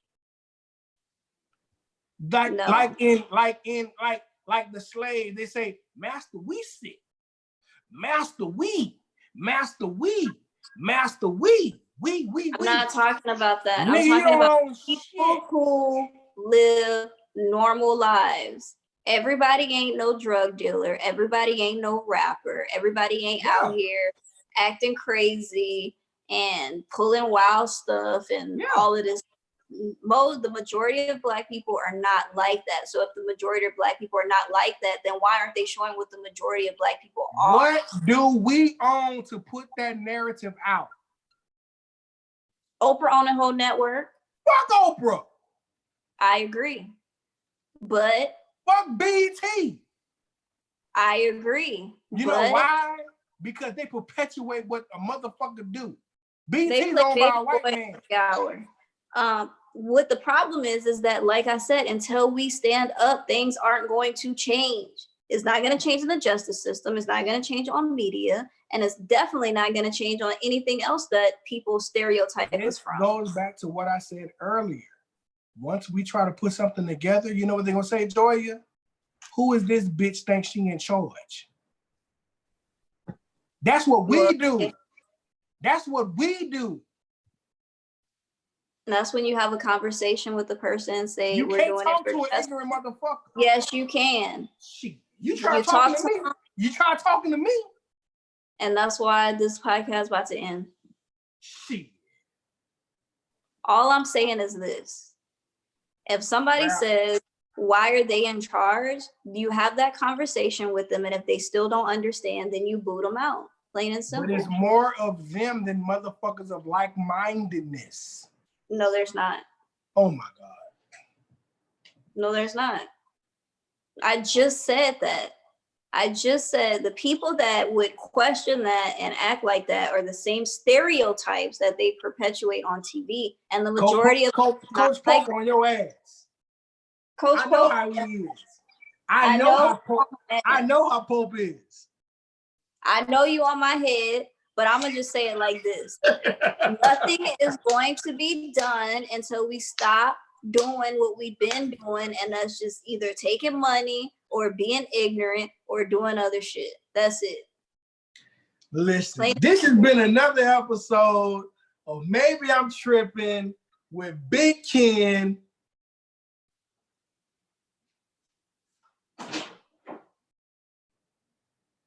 And Joy the Queen.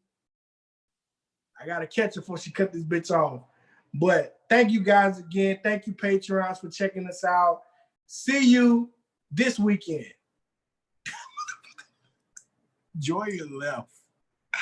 Did she leave the live? I think she left. But hey, guys, thank you again. Joy got mad. She left. But thank you for joining us.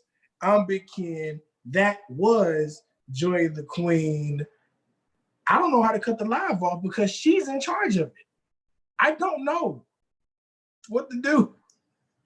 But catch us this weekend. We're going to have another fun episode with some friends, maybe. You guys have a great one. Peace.